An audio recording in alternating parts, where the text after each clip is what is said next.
자, 안녕하십니까? 제 목소리 잘 들리시죠? 자, 오늘 바디오의 존재와 사건 강의 수업 2부의 마지막 시간입니다. 10강입니다. 10강을 시작하겠습니다.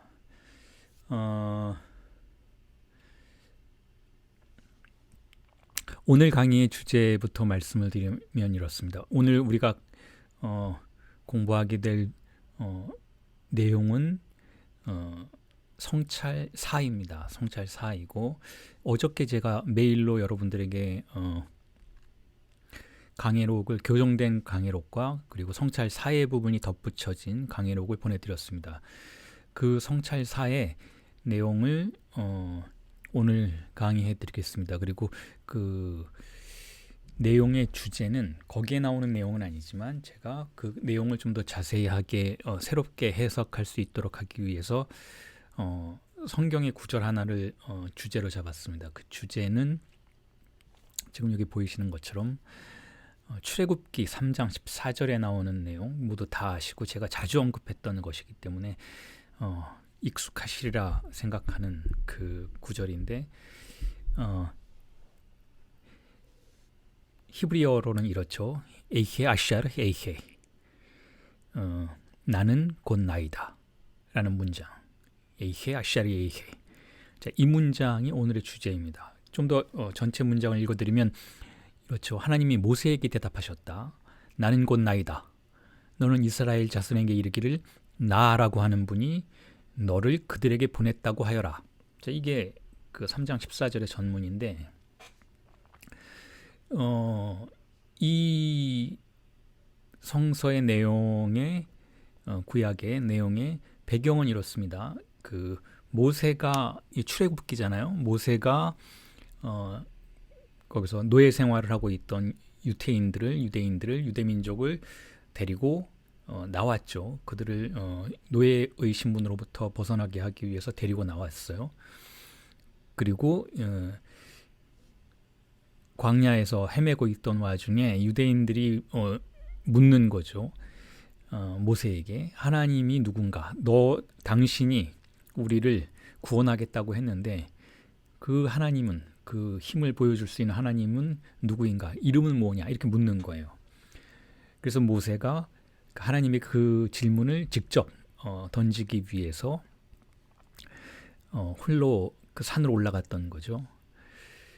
이 장면은 의미심장해요. 이 장면을 가지고 또 프로이트나 혹은 다른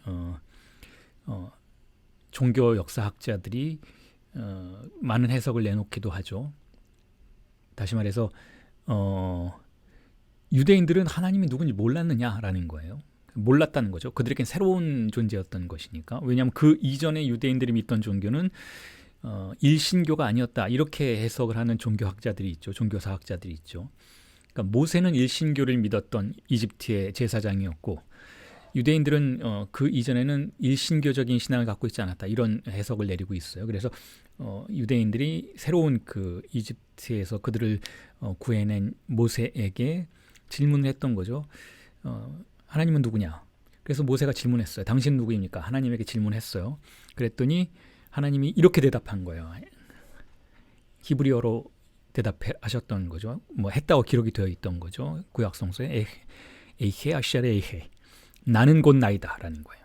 자, 이게 무엇을 의미하는 문장인가? 이전 많은 제 수업에서 이 문장에 대한 해석을 다양한 방식으로 해드렸는데 오늘 우리가 공부하게 될 내용과 연결시킨다면 결국 이 문장이 말하고자 하는 바는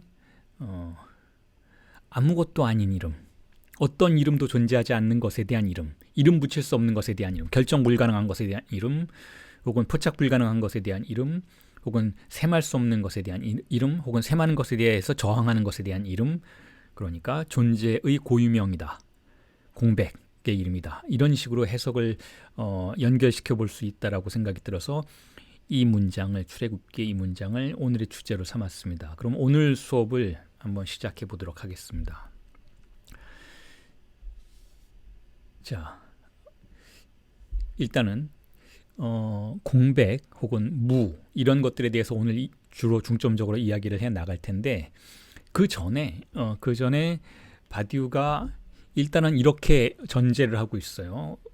어떻게 전제를 하는지 제가 읽어드리고 해석을 해드리겠습니다. Il faut certes assumer que l'effet de la structure est complet, que ce qui s'y soustrait n'est rien, et que la loi ne rencontre pas dans la présentation d'îlots singuliers qui lui fassent obstacle. Il n'y a pas dans une situation quelconque présentation rebelle ou soustractive du multiple pur sur quoi s'exerce l'empire de l'un. C'est du reste la raison pour laquelle on chercherait en vain dans une situation de quoi alimenter une intuition de l'être en tant qu'être. 번역을 하면 이렇습니다. 구조의 효과가 완전하지 않다는 사실, 완전하다는 사실, 구조의 효과가 완전하다는 사실, 그 무엇도 구조로부터 빠져나가지 못한다는 사실을, 그리고 현시의 내부에서 법은 그것에 장애가 되는 고립된 지점을 만나지 않는다는 사실을 받아들여야 한다. 그 어떤 상황에서든 그에 대해서 일자의 지배가 실행되는 순수 다수에 저항하거나 빠져나가는 현실은 있을 수 없다. 뿐만 아니라 바로 그러한 이유 때문에 우리는 상황 내부에서 존재로서의 존재에 대한 통찰을 주장하는 무언가를 찾아 덧없이 헤매는 것이기도 하다. 자, 보십시오. 오늘 제가 말씀드렸잖아요. 공백에 대해서 이야기할 거라고, 그리고 무에 대해서 이야기할 거라고. 자, 공백과 무는 셈해지지 않는 것, 현시될 수 없는 것, 현시 불가능성 그 자체인데, 자, 거기에 대해서 이야기한다고는 했지만, 자, 그렇게 이야기는 했지만 그럼에도 불구하고 바디우는 이렇게 전제를 하고 있는 거예요. 구조는 완전하다라는 거예요. 구조가 완전하다면, 그렇다면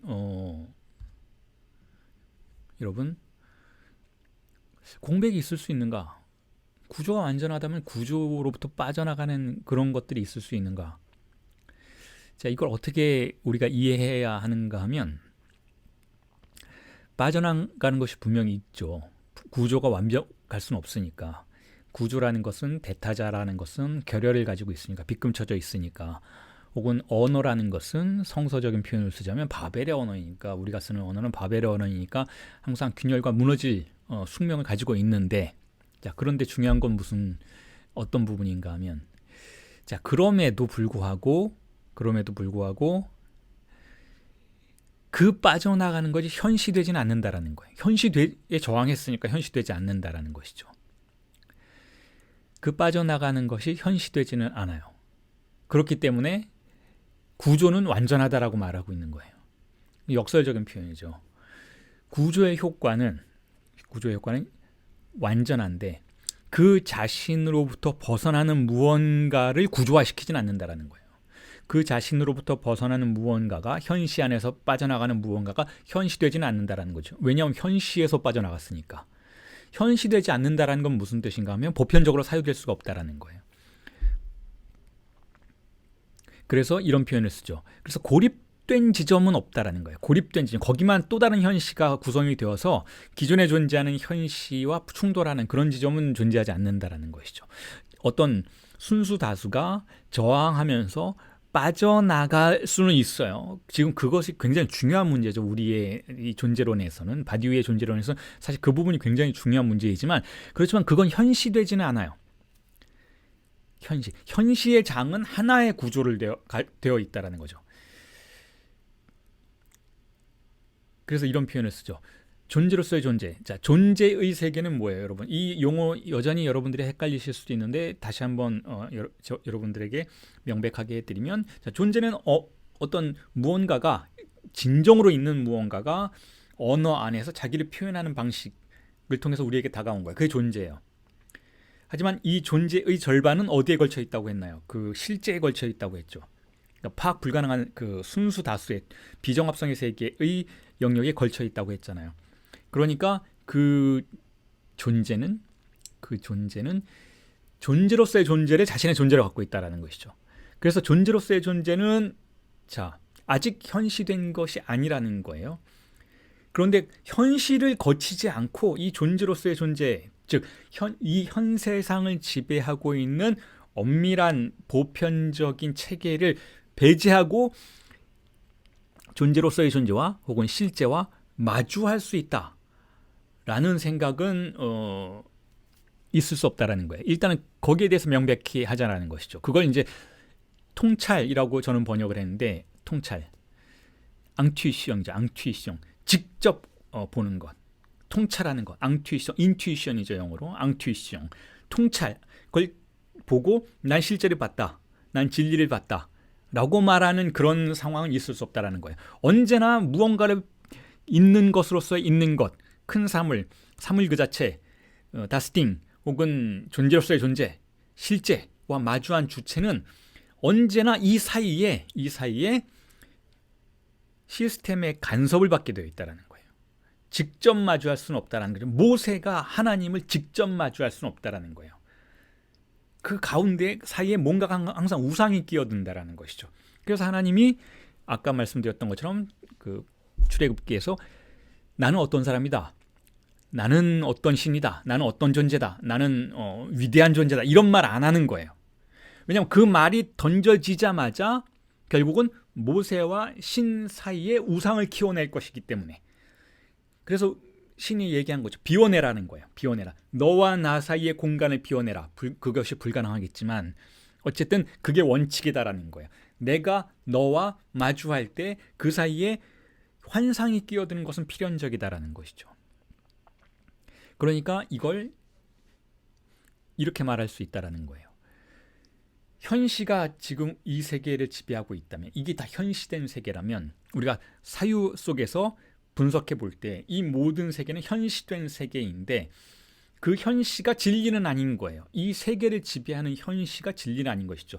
있는 것으로서 그 자체를 번역해서 우리에게 보여줄 뿐이지, 이 번역의 시스템이 우리 앞에 있을 뿐이지, 이 번역의 시스템을 걷어내고 그 앞에 있는 존재로서의 존재 그 자체와 우리가 마주할 수는 없다라는 뜻인데, 누군가가 나는 그걸 보았다 라고 주장한다면 그건 믿지 말라라는 거죠. 그건 환상이 시작되는 장소라는 것인데, 자, 그런데 제가 보기에는, 제가 해석하기에는 바로 문명 전체가 그런 환상에 기반하고 있다라는 거예요. 문명 전체가 나는 진리를 봤다, 난 통찰했다 라는 방식의 환상에 토대하고 있다라는 것이죠.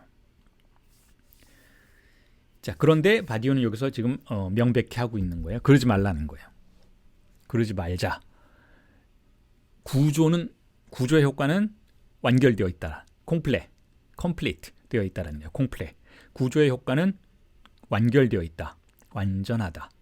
거기서부터 빠져나가서 또 다른 현시가 있다라는 가정을 하는 순간 우리는 환상 안으로 끌려 들어간다 라고 지금 이야기를 하고 있어요. 자, 그래서 그 다음에 이렇게 제가 읽어드릴 수 있는 부분이 덧붙여지는데, 자, 읽어드리겠습니다. La logique de la lacune de ce que Comte-Pouin aurait oublié, de l'exclu positivement repérable comme signe ou réel de la multiplicité pure, est une impasse, une illusion de la pensée comme de la pratique. 번역을 하면 이렇습니다. 하나로 세마기가, 자, 이 구조의 효과죠. 하나로 세마기, 현시의 효과죠. 지배적인 현시의 효과인 것이죠. 하나로 세마기가 잊어버렸을 수도 있는, 세마다가 깜빡하고 뭔가를 잊어버린 거예요. 그런 누락의 논리, 이런 거 없다라는 거예요. 하나로 세마기는 다 세만다라는 거예요. 세매질 수 있는 건 다 세맨다라는 것이죠. 혹은 배제된 것 같은 거, 하나로 세마기가 세마지 않고 배제해버린 것이 어떤 종류의 기호나 순수 다수의 실제와 같이 실증적으로 포착 가능한 방식으로 거기에 있어서 누락된다라는 논리는, 자, 그건 환상이라는 거예요. 그걸 우리가 가정하기 시작하면 우리의 사유는 막다른 골목에 이르게 된다라는 것이죠. 난국에 이르게 된다라는 것이죠. 실천의 난국에 이르게 된다라는 거예요.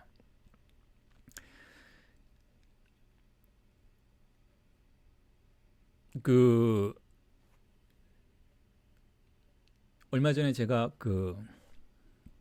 다른 학회에서 강연을 한번 했는데, 그 학회 이름이 뭐냐면 분석 심리 한국 정신분석 심리 상담학회라는 곳인데 거기서 강연을 한번 했는데 이제 줌으로 했죠. 줌으로 했었는데 제가 그 강연의 제목을 뭐로 잡았었냐면 락강 정신분석 임상의 논리학 이렇게 잡았어요. 그리고 우리의 무의식과 그것의 구조 그리고 그것의 임상적인 방식으로 어떻게 접근을 하는지 이런 이야기들을 이제 락강의 전통을 따라서 수학수를 사용하고 논리적인 방식으로 그걸 여기서 논리적인 방식이라는 것은 논리학적인 방식으로 엄밀한 보편적 기호를 사용해서 강연을 1시간 정도 했던 그런 일이 있었는데 거기 이제 질문자들이 이렇게 막 등장을 했어요. 그런데 뭐 여러분들 잘 아시는지 모르겠지만 이 정신분석의 영역이나 심리학의 영역에서는 상당히 신비주의적인 사상들이 팽배해 있다는 거 혹시 아시는지 모르겠어요. 마치 우리의 마음은 신비로워서 거기에서는 어떤 논리학의 접근 같은 것들이 불가능하다. 그래서 그것을 신비주의적인 방식으로 전적으로 그 융의 잘못된 부분의 영향들을 많이 받아서 인간의 마음속에 있는 그 깊이 있는 것은 결국은 보편자로 접근할 수 없고 논리적으로 풀어낼 수 없기 때문에 개인적인 경험에 전적으로 맡겨야 하고 그 경험을 분석가나 심리 상담사는 존중해줘야 하고 뭐 이런 논리가 상당히 팽배해 있다라는 거죠. 자, 그래서 어떤 분이 질문을 했어요. 그냥 굉장히 간단한 질문이었는데 굉장히 웅변적인 질문이었던 거죠. 뭐냐면 인간의 마음을 다루는데 논리학이 무슨 소용이 있나? 라는 질문이었어요. 그냥 질문이라기보다는 어떤 표현인 것이죠. 반박인 것이죠. 논리학이 뭐가 이 논리학 인간의 마음이라는 그 실제를 다루는데 뭐 그분이 실제라는 표현을 하지는 않았지만 어쨌든 이렇게 이렇게 지금 여러분들에게 읽어드렸던 것처럼 현시되지 않는 어떤 부분이 우리에게 있는데 그걸 다루는데 논리학이 뭐가 필요했나 이제 이런 이야기를 질문으로 하셨어요. 그래서 제가 간단하게 대답을 드렸죠. 논리적인 방식으로 우리가 합리적이고 보편적인 언어를 사용해서 접근하고 설명하려는 시도를 포기하면 결국은 굉장히 간단한 결과로 이어지는데 뭐냐면 그건 무속신앙이 되어버린다라는 거예요. 무속신앙이 의미가 없다라고 말씀드리는 건 아니지만 학술적인 영역에서 다룰 수 있는 내용은 아닌 것이죠. 그리고 무속신앙의 영역에서는 온갖 종류의 환상과 온갖 종류의 모순과 온갖 종류의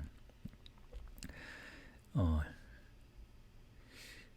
뭐 실제 유령이라기보다는 지금 우리가 이 다루고 있는 주제로부터 말씀을 드리자면 뭐 비정합성의 유령이라고 할 수 있는 그것이 아니라 오히려 이 세계를 지배하고 있는 현시로부터 영향을 받은 즉 이 세계를 지배하고 있는 온갖 종류의 고정관념으로부터 영향을 받은 그야말로 유령도 아닌 유령의 유령조차도 되지 못하는 유령에 지배받게 될 수밖에 없다. 그런 무속신앙이 되어버릴 수밖에 없다라고 제가 답변을 드렸는데 같은 이야기인 거예요. 지금 바디와 같은 이야기를 하고 있어요. 우리가 지금 접근하는 내용은 존재론의 접근 방식을 통해서 가려고 하는 길은 어딘가 하면 이 모든 현시가 붕괴되는 지점이에요. 이 모든 현시, 이 모든 정합성의 세계, 이 모든 우리를 지배하고 있는 엄밀한 고전주의적인 사고의 합리성의 세계가 붕괴되는 지점으로 접근을 하지만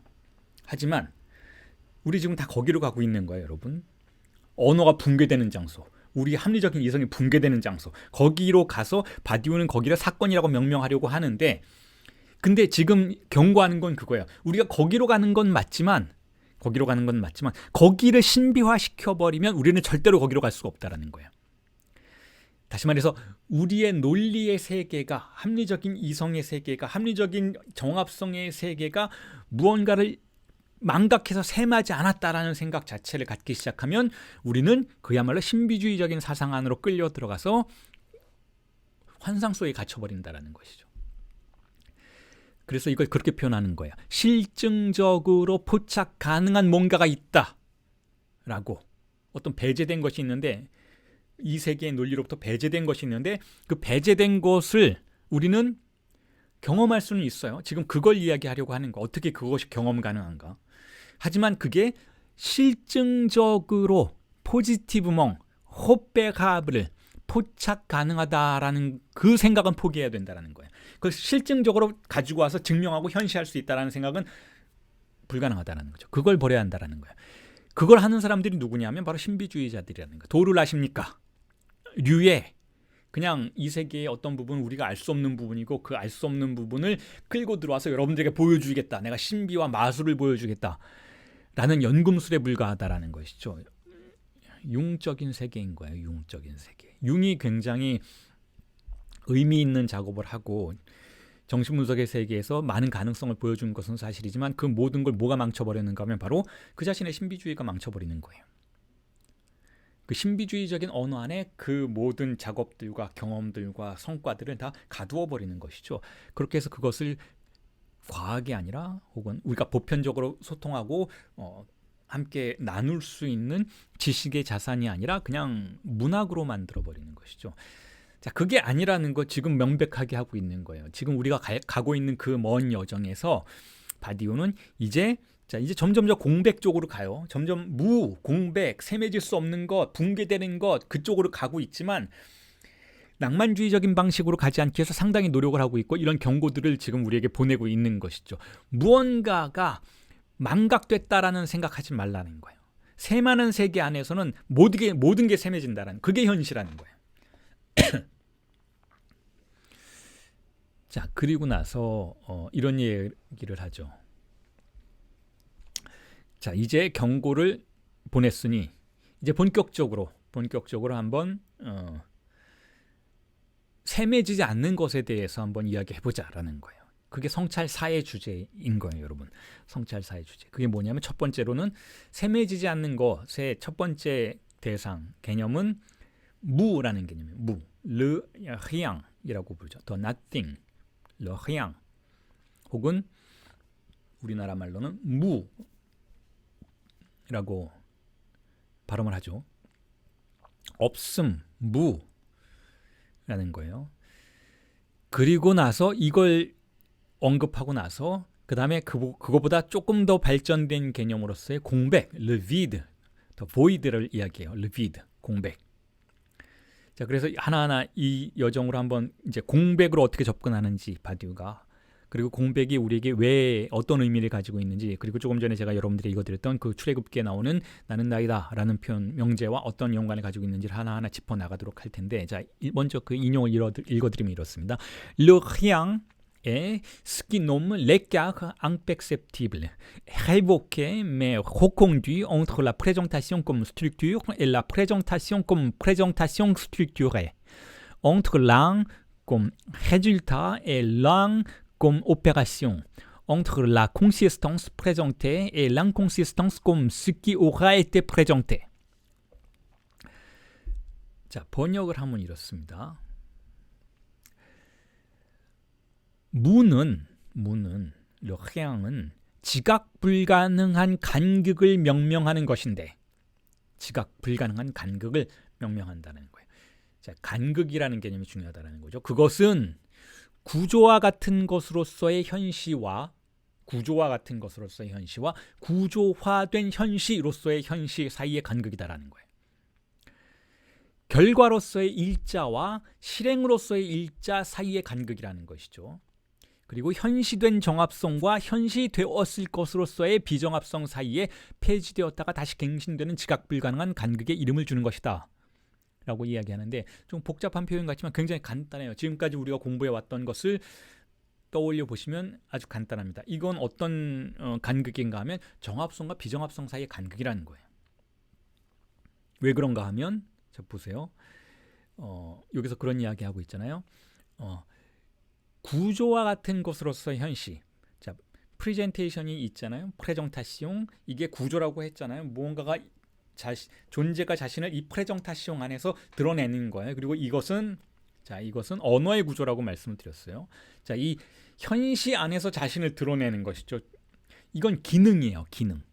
무언가가 자신을 드러낸다라. 구조라는 건 기능이에요. 기능. 하지만 그건 또 뭘 만들어내요? 결과를 만들어내죠. 구조라는 것은 결과를 구조화된 현시들을 만들어내요. 현시된 것들을 만들어내죠. 그러니까 현시된 것들만 보면 이게 바로 구조화된 현시로서의 현시라는 세계인데, 현시된 것들을 보면은 그 결과물들을 보면 다 정합성이에요. 질서 잡혀 있잖아요. 질서가 잡혀 있어요. 하지만 이게 질서 잡히는 이런 결과로 이렇게 도출되기 위해서는 기능이 있어야겠죠. 그게 구조라는 거예요. 현시, 구조로서의 현시라는 것이죠. 그러면 그 기능은 또 우리에게 무엇을 출현하게 만들어주나요? 구조화되어서 질서 잡힌 것들로서의 정합성의 세계가 나타났다면 무언가 그 정합성을 구조화시키는 기능 안으로 들어가서 작동을 받아서 그렇게 결과로 나왔겠네라고 생각하게 되는 것이잖아요. 그럼 뭐가 그리로 들어갔을까요? 이미 정합성이 있었더라면, 원래 정합성이 거기에 있었다면 구조가 기능을 할 필요가 없어요. 그냥 가만히 있으면 되는 거예요. 그냥 아무런 기능도 필요 없어요. 원래 정합성만 있는 거라면. 그런데 정합성이 결과로 도출됐다라고 지금 하고 있잖아요. 그러면 뭐가 있겠어요? 비정합성이 있다라는 것이죠. 비정합성이 구조 안에 들어가서 하나로 셈하는 기능 속에서, 즉 현시라는 기능 속에서 처리되어서 정합성의 세계로 나오는 것이니까, 자, 이 둘 사이에, 즉 구조의 기능과 결과로서의 구조화된 현시 사이의 간극이라는 것은 결국 정합성과 비정합성의 간극이라는 것을 말할 수 있는 것이고, 그 간극이 바로 무라는 거예요. 무. 질서가 존재하지 않는 무. 자, 그래서 이렇게 이야기하고 있죠. 바로 그러한 간극은 폐지되었다가 갱신되는, 명멸하는 과정을 거친다는 거죠. 왜 폐지될까요? 정합성의 세계가 결과로 도출되면 이제 간극이 없어요. 정합성을 보고 있으면, 결과를 보고 있으면, 자, 이건 정합성의 세계일 뿐이네 라고 생각하지만, 동시에 정합성의 세계를 우리가 사유하던 눈을 돌려서 기능을 보면 비정합성의 세계가 다시 보이니까, 자, 이건 그 간극이 다시 갱신되는 것을, 다시 업데이트되는 것을 경험하게 되겠죠. 사유 속에서, 추론 속에서. 그렇기 때문에 이 간극은 폐지되었다가 갱신되고 폐지되었다가 갱신되기를 반복한다라는 거예요. 그것이 바로 지각 불가능한 간극이라는 것이죠. 그건 사유되는 간극이지 우리 앞에 정말로 무언가가 나와서 명멸하는 진짜 실제로서의 간극은 아닌 거예요. 사유되는 간극이란, 우리 사유 속에서 추론 가능한 무라는 것이죠. 자, 그래서 이것을 이렇게 정리를 해볼 수가 있을 것 같아요. 이 무라는 개념에 대해서.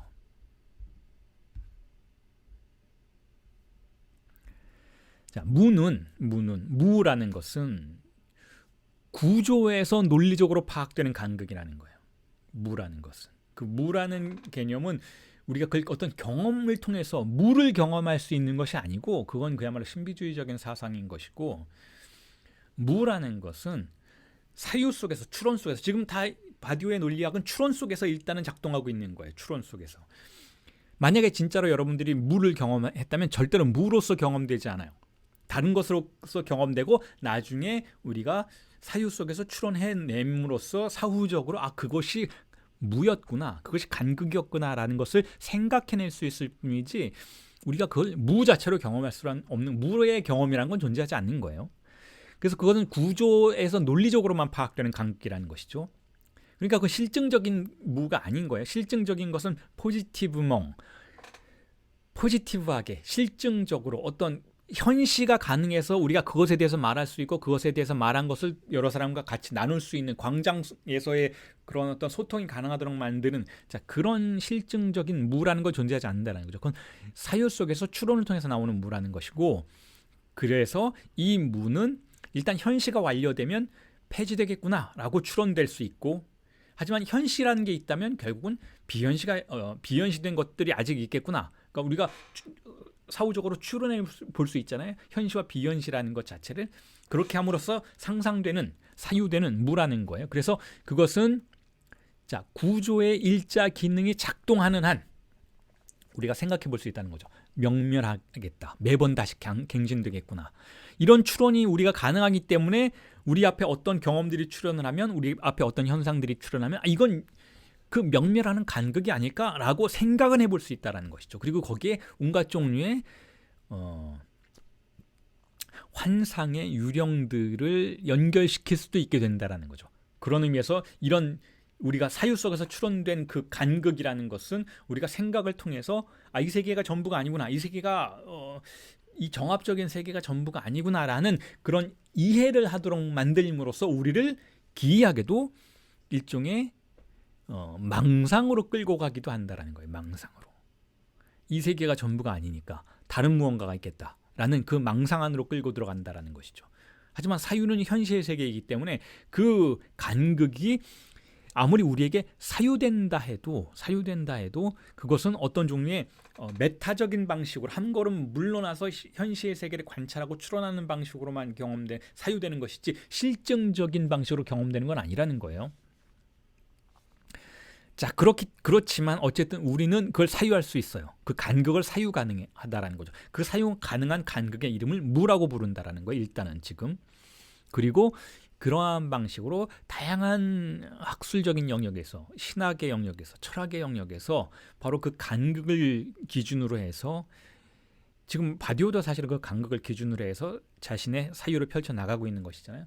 그것을 기준으로 해서 이 세계가 전부가 아니다라는 그런 상상에 도달할 수 있게 되는 그런 어떤 창의적인 발상 안으로 들어갈 수 있게 된다라는 것이죠. 그래서 이것을 우리는 이렇게 명멸하는 무의 간극을 종교와 문명의 조건이라고 부를 수도 있다라는 거예요.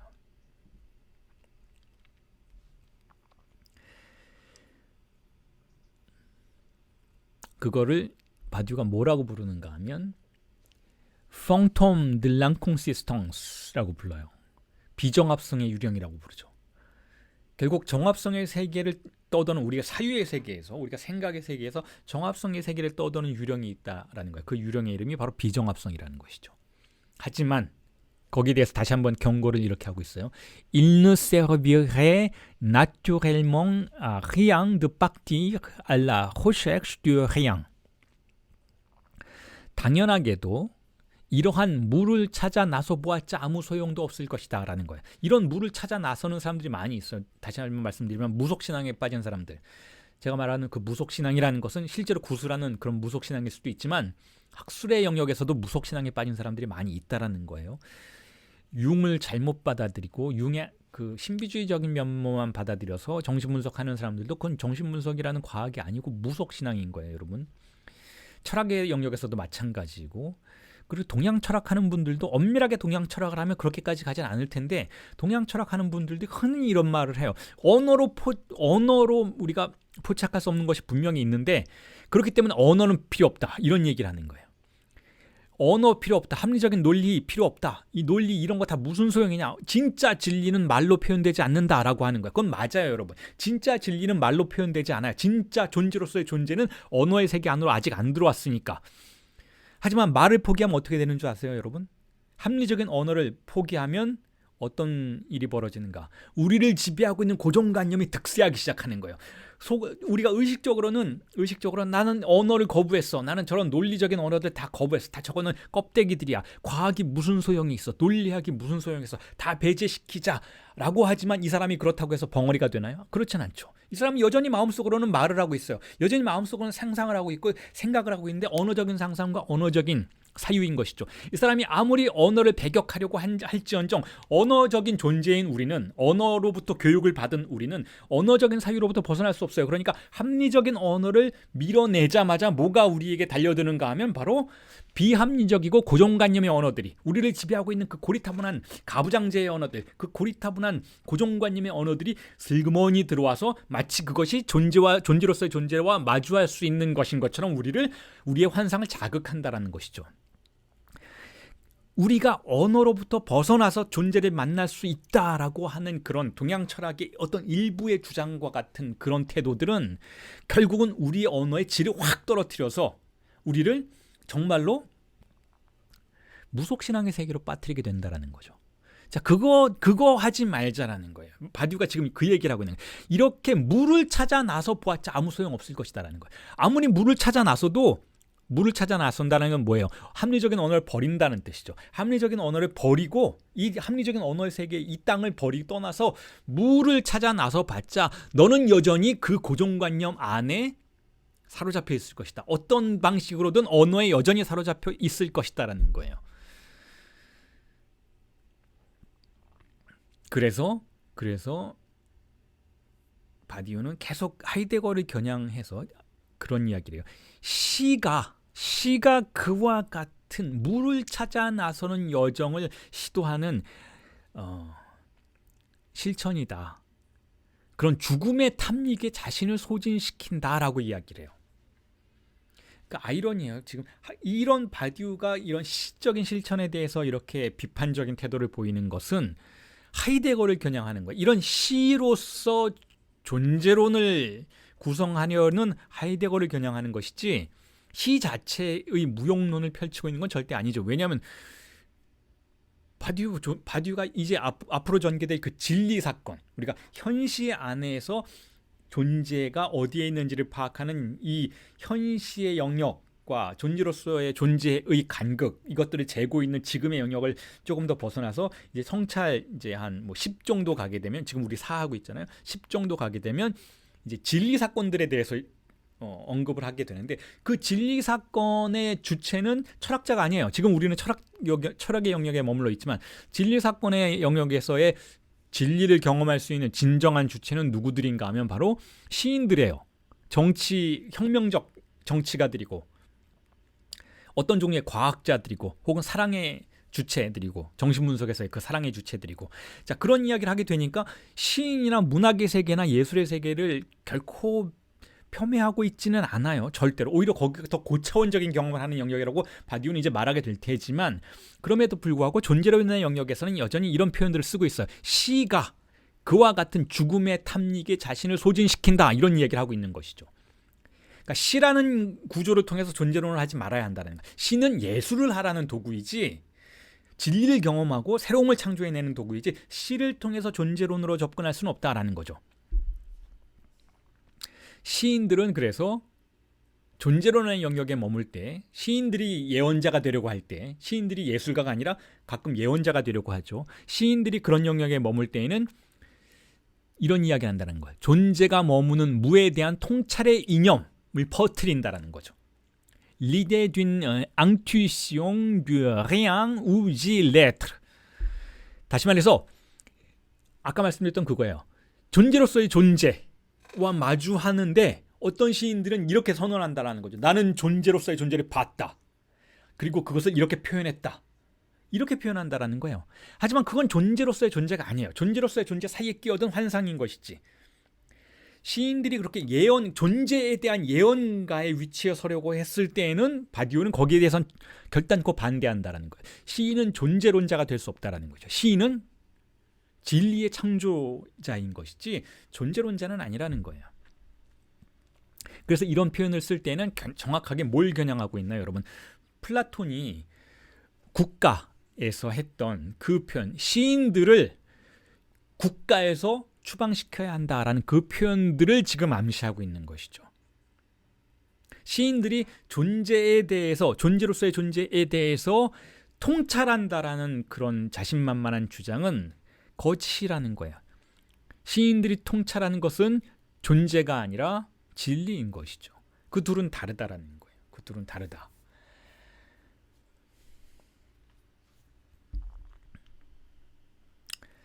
자, 그래서 이제 다음으로 넘어가면 이렇습니다. 자, 그런 의미에서 무라는 것은 무엇인가? 무라는 것은, 자, 무라는 게 뭐예요? 조금 전에 설명드렸던 것처럼 정합성과 비정합성의 세계를 함께 사유했을 때 우리에게 사유되는 개념이라고 했잖아요. 그런 의미에서 무는 순수다수라고 볼 수 있는 거죠. 순수다수, 질서가 없는 세계의 순수다수. 순수다수는 결국은 셈이 실행되는 장소인 것이죠. 셈이 실행되어서 순수다수를 구조 안으로 넣어서 갈아서 만든 게 정합성의 세계인 것이죠.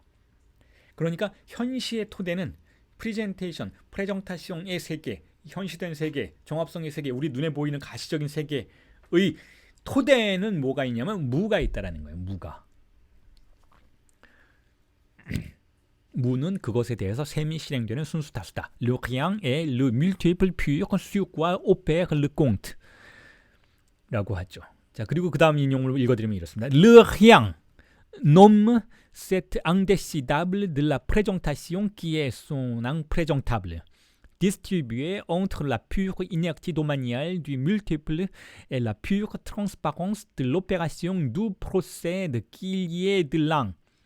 번역을 하면 이렇습니다. 무는 현시 그 자신의 비현식이기도 한 결정 불가능한 것을 명명하는데, 자, 무라는 이 기표는 무엇을 명명하는가 하면, 자, 결정 불가능한 것 혹은 비현시된 것, 자, 그것을 명명하는 단어라는 거예요. 자, 이것은 다수의 영역에서, 다수의 multiple의 영역에서 그 영역이 가지고 있는 순수관성, 그냥 거기에 그냥 펼쳐진 어떤 순수관성이라는 것은 어떤 힘을 가하지 않았을 때 그 상태인 거예요.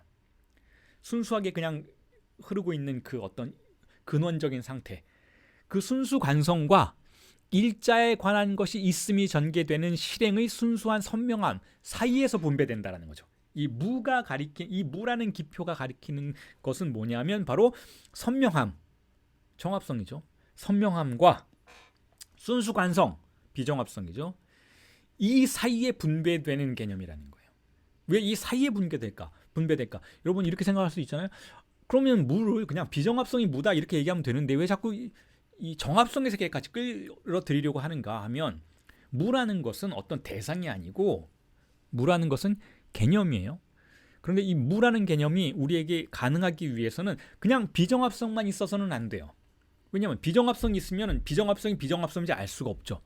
비정합성은 언제나 정합성에 대비되는 개념으로서의 비정합성이죠. 우리가 사유 안에서 이걸 파악하는 중이라는 걸 여러분들이 이해하셔야 돼요. 우리가 정합성이라는 걸 알기 위해서는 비정합성이 있었다라는 사유의 어떤 변증법적인 추론을 통해서만 가능한 것이죠. 그렇기 때문에 무라는 개념은 선명함, 정합성, 하나로 세마기, 하나에 관한 것이 있다, 일야들랑의 세계와 그 다음에 순수관성, 비정합성, 결정 불가능한 것, 비현시가 있다라는 이 두 개념이 다 필요해요. 무라는 걸 우리가 사유하기 위해서는. 그래서 그 사이에 분배된다, 디스트리뷰에 엉트라는 표현을 쓰는 거예요.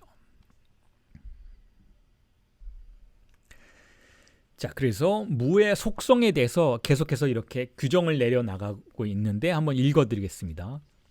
Il s'agit d'une figure imprésentable et nécessaire qui désigne l'écart entre le résultat 1 de la présentation et ce à partir de quoi il y a présentation. Le non-terme de toute totalité et le non-1 de tout compte pour 1, le rien propre de la situation, point vide et instuable, où s'avère que la situation est structurée à l'être. où s'avère que la situation est suturée à l'être. situé가 아니라 suturée à l'être. 봉합된다는 뜻이죠. Que ce qui se présente rôde dans la présentation sous les espèces d'une soustraction au compte, dont il est déjà fallacieux de la pointer comme point, car elle n'est ni locale ni globale, mais partout répandue en nul lieu et en tout lieu, comme ce qu'aucune rencontre n'autorise à tenir pour présentable. 번역을 하면 이렇습니다. 자, 이는 현시 불가능하며 필연적인 형상에 관계된다 라는 거예요. 자, 무라는 것은 현시 불가능한 것에 관계되고, 또한 중요한 건 필연적인 형상에 관계된다라는, 필연적이라는 거예요. 현시 불가능한 건 필연적으로 거기에 있다라는 것이죠. 그것은 현시의 일자 결과와 현시가 발생하는 시작의 지점 사이의 간극을 가리키는 형상이다. 이제 이건 알겠죠?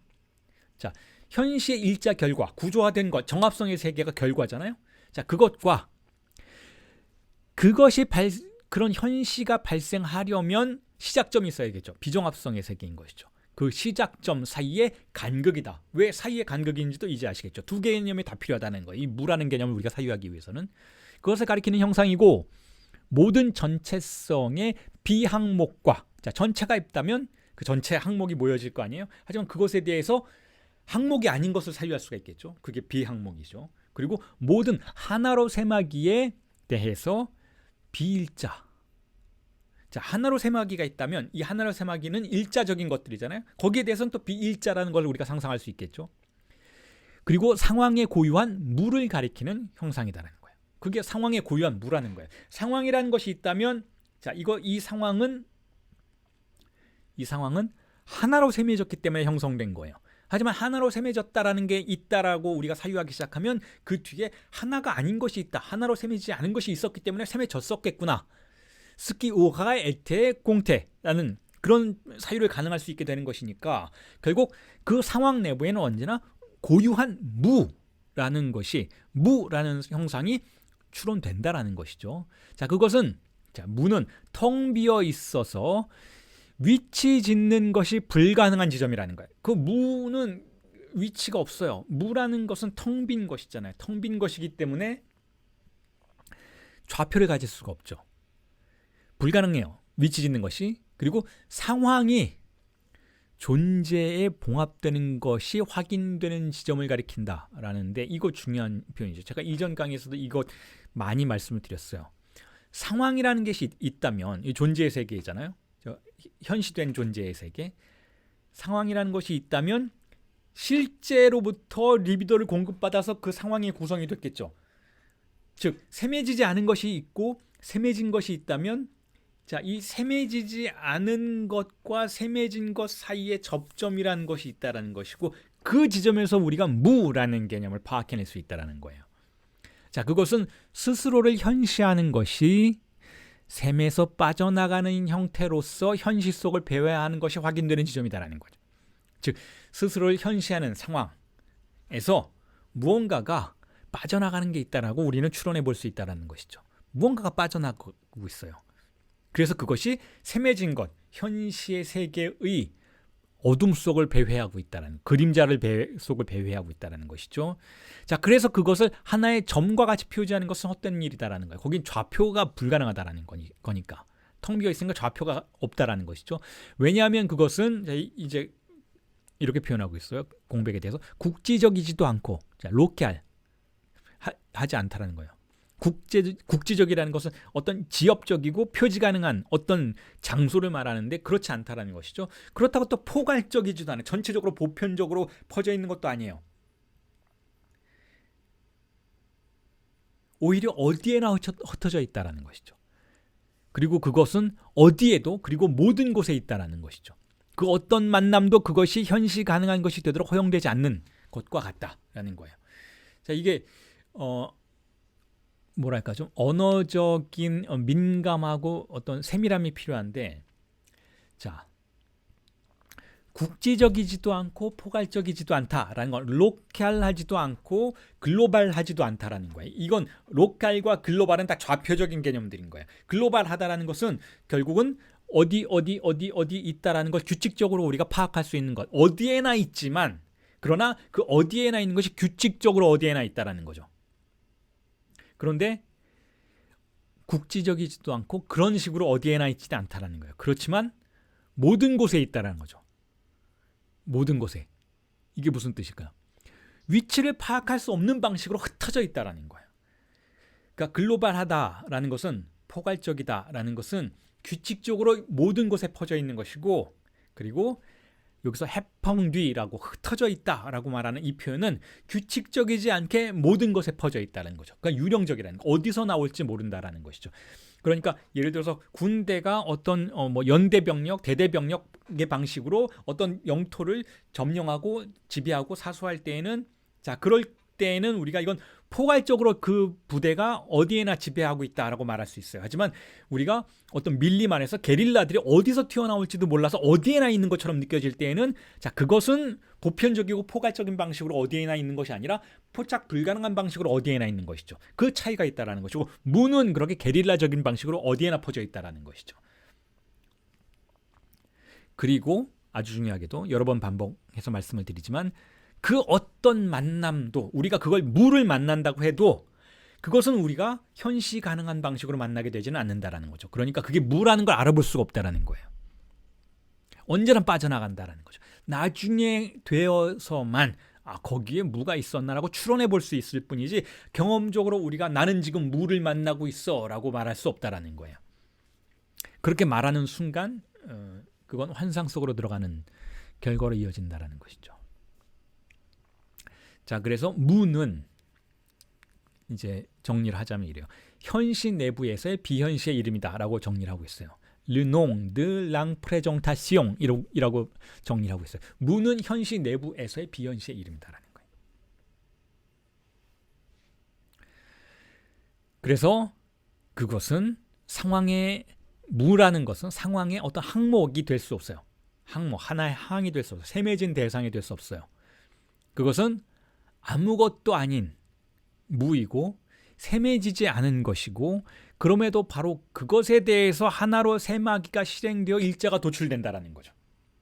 그러니까 상황 내부에서 우리가 상황을 가정할 때에만 무라는 개념을 설정할 수 있다는 거예요.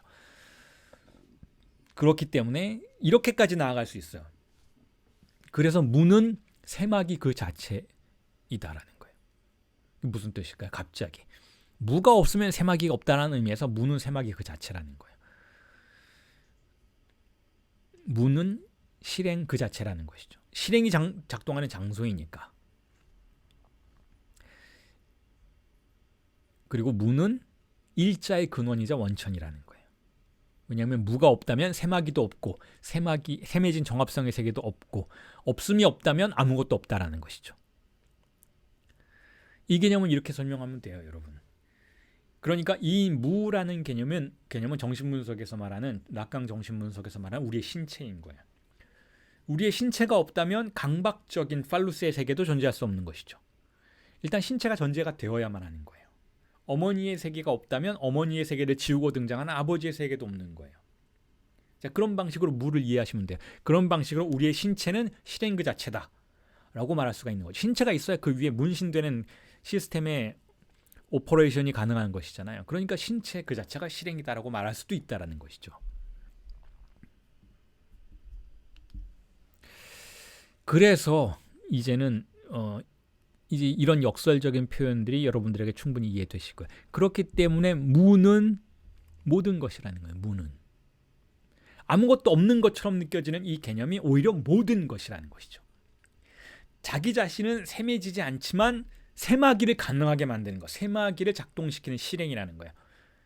그러니까 이 무가 신의 이름인 거예요, 여러분. 그러니까 자신은 스스로는 그 어떤 셈하는 것도 거부해요. 나를 셈하지 말라, 나를 만지지 말라. 놀림의 단계래라고 말하잖아요. 예수가 나를 만지지 말라. 셈하는 것에 대한 거부인 것이죠. 무인 거예요. 무. 셈할 수 있는 존재가 아니에요. 하지만 모든 셈을 가능하게 만드는 존재인 것이죠. 이런 방식의 신학적인 해석이 충분히 가능하게 되는 것이죠. 그래서 무는 전체라는 거예요. 무는 구조의 자리이자 구조 자체이기도 하고, 구조보다 큰 것이고, 구조의 재료이자 구조의 외부이다라는 것이죠. 그게 무라는 것의 개념이라는 거예요. 무라는 개념은 그렇게 해서 정합성이, 현시가 기원하는 비정합성을 가리키는 방식으로 또한 정합성을 가리키는 그런 구조로 되어 있다는 것이죠.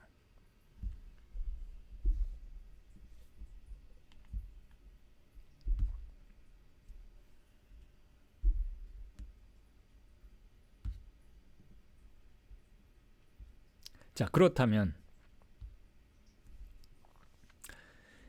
무라는 개념은 그렇다면 아까 말씀드렸던 것처럼 그 어떤 것보다도 필연적이라는 것이죠. 무라는 것은 현시 불가능하지만 가장 필연적인 대상이라는 거예요. 자, 무라는 것은 현실을 지탱하는 유일한 것이다라고 말할 수도 있는 것이고, 우리가 흔히 현실을 지탱하는 것은 일자다라고 이야기를 하는데 그게 아니라는 거예요. 그게 아니라는 거예요. 좀 더 상식적으로 표현을 해보자면, 여러분, 내가 남자인 것은 남자라는 개념이 있기 때문에 내가 남자인 거야 라고 이야기하게 되는 것이 일반적이잖아요. 당신이 여자인 것은, 여자는 그런 존재라는 것이 우리에게 고유하게 주어져 있으니까, 그런 속성이니까. 여자의 속성은, 여자라는 속성은 여자를 만들어내는 것이니까, 남자라는 속성은 남자를 만들어내는 것이니까, 부모와 자식 간의 속성이라는 것이 있고 그 본분을 다하는 것이 바로 인간의 도리이니까 우리 이렇게 표현하잖아요. 근데 지금 그렇지 않다는 거죠. 당신이 여자라는 속성을 가지고 있을 수 있는 이유는 당신이 아무것도 아닌 걸 가지고 있었기 때문에 그렇다라는 거예요. 당신이 무였기 때문에 당신이 여자가 될 수 있었다라는 것이죠. 나 역시 내가 남자라는 속성을 가지고 남자라는 속성과 본분을 가질 수 있었던 것은 남자라는 본분이 있었기 때문이 아니라 무였기 때문에 그렇다라는 거예요. 무였기 때문에. 내가 무가 아니었다면 나는 남자라는 속성을 가질 수 없었다라는 거예요. 내가 무가 아니었다면, 당신은 무가 아니었다면 당신은 여자라는 속성을 가질 수 없었을 거다라는 것이죠. 그렇다면 결국 바디우가 여기서 말하고자 하는 바는 무엇인가? 바디우가 어디로 가고자 하는가? 바디우는 바로 그 무에 접근하는 여정을 그려내려고 하는 거예요. 무에 접근하는 여정. 어떻게 그 무와 만날 수 있는가? 방법이 있다라는 거예요. 방법이 있어요. 그걸 그려낼 수 있어요. 그걸 그려내는 게 지금 바디우가 존재와 사건이라는 철학 서적을 통해서 추구하는 야망인 것이죠. 거기까지 여러분들이 끌고 가려는 거예요. 아주 엄밀한 방식으로. 근데 어떻게 가능한가? 는 아직 얘기하지는 않아요. 그걸 얘기하기 위해서는 성차 17 정도까지 가야 돼요. 우리 지금 성차 4를 하고 있는데. 그럼 무와 주체는 어떻게 만나는가? 우리 자신과 무는 어떻게 만나는가? 조금 전에 말씀드렸잖아요. 제가 남자인 것은 제가 무였기 때문에 그렇다라는 거예요. 그리고 여러분들 중에 여자가 있다면 여러분들 중에 여자가 여성이라면 그 여러분이 여성인 이유는, 당신이 여자인 이유는 원래 여자라는 근본이 있었기 때문에 여자가 된 것이 아니고 무가 있었기 때문에 여자가 됐다라고 말씀드렸잖아요. 그러면 나 자신의 본질과 어떻게 만날 것인가?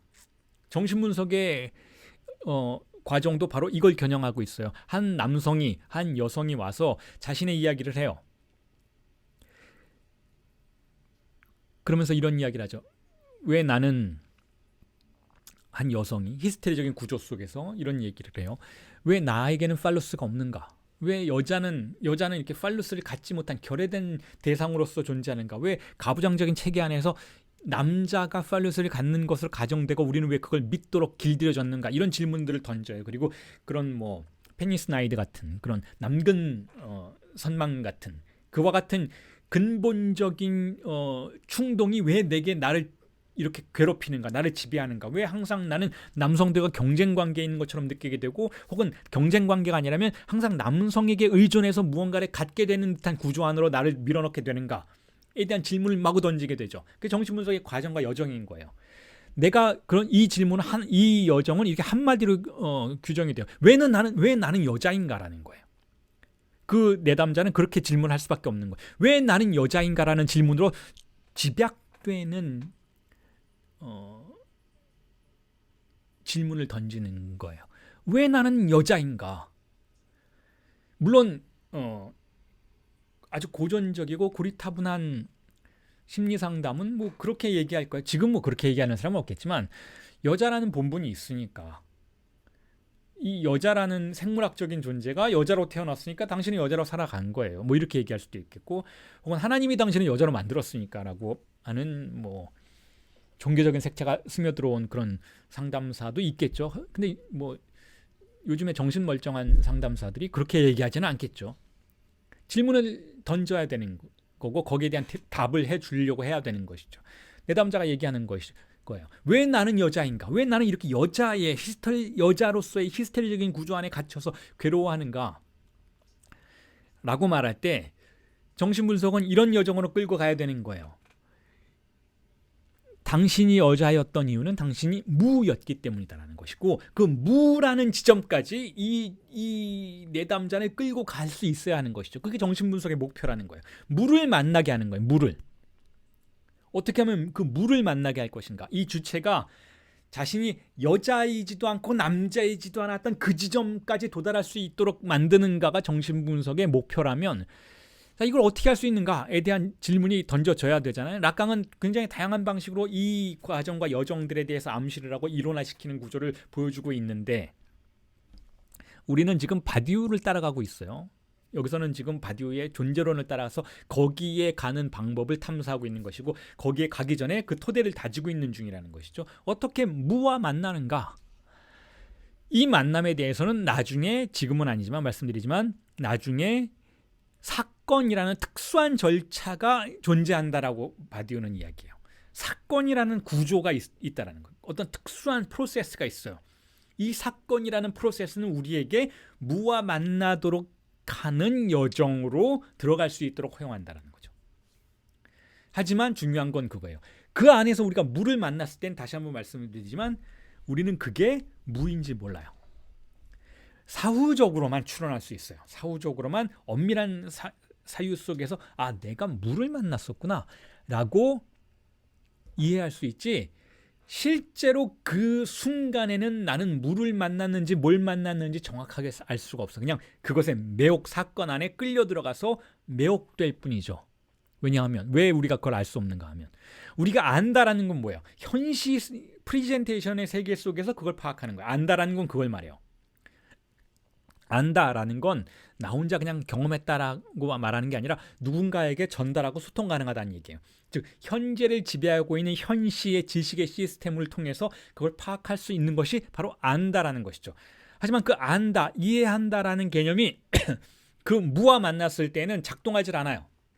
왜냐하면 바로 그 현시의 시스템이, 그 지식의 시스템이 정지되는 사건이니까. 그러니까 그 안에서는 온갖 종류의 사실은 망상과 환상이 끼어들 수밖에 없고 매혹이 작동할 수밖에 없어요. 욕망이 작동할 수밖에 없는 것이죠. 차갑고 엄밀한 과정 속에서 무와 만날 수가 없어요. 그건 거짓말이라는 거예요. 그런 건 있을 수 없다라는 것이죠. 왜냐하면 차갑고 엄밀한 사유 속에 내가 있다는 건 여전히 현시가 작동한다는 뜻이에요. 하지만 무라는 건 근본적으로 현시가 불가능한 대상인 것이잖아요. 그러니까 현시가 작동하지 않는 순간만이 나는 무와 만나는 순간이 되는 것인데 그 순간에는 현시가 작동하지 않기 때문에 나의 사유도 작동하잖아요. 오직 환상 속에서 경험만이 작동한다라는 것이죠. 그래서 정신분석의 여정에서는 여전히 전이라는 개념이 중요하다는 거예요. 전이라는 것은 사랑이에요. 사랑이라는 것은 이성이 아니에요. 이성의 힘이 아니라 욕망의 힘인 것이죠. 그게 작동하는 과정 속에서 주체가 무와 만나게 되고 그 무가 무인지는 모르고 만나게 되는 것이죠. 하지만 무와 만나게 된 이후에 사후적으로 내가 무와 만났었던 것이구나 라고 이해하게 되는 그와 같은 과정이 정신분석의 여정이라면 지금 바디우가 말하는 진리와 만나는 과정 속에서 사건의 절차가 필연적이다라고 말을 할 때 그 사건의 네 번째 유형인 사랑이 바로 정신분석의 절차를 말하는 것이라고 할 수가 있는 것이죠.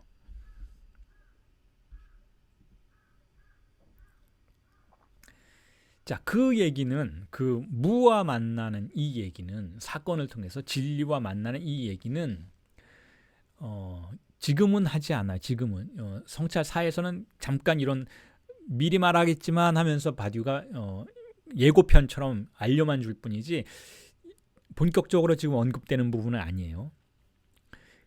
지금은 여전히 무라는 개념에 집중되어 있고 또 공백이라는 개념과 비교하면서 조금씩 현시가 정지되는 순간에 대한 묘사를, 논리적인 파악의 분석을 좁혀 들어가고 있는 것이죠. 자, 그래서 그 다음에는 이제 공백에 대해서 이야기를 하기 시작해요. 공백.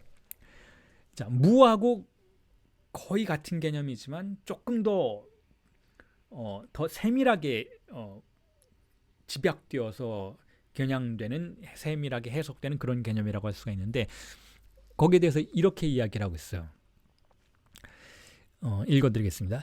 J'appelle vide d'une situation cette structure à son être et j'énonce que toute présentation structurée en présente sont vides dans le mode de ce non-un qui n'est que la soustractive du conte. 번역을 하면 이렇습니다. 나는 존재애로의 이 같은 봉합을 상황의 공백이라고 부른다라는 거예요. 그러니까 존재애로, 자, 무가 봉합된다고 좀 전에는 말씀드렸잖아요. 근데 그걸 더 상황 안에서 엄밀하게 파악하면 공백이라고 부를 수 있다라는 것이죠.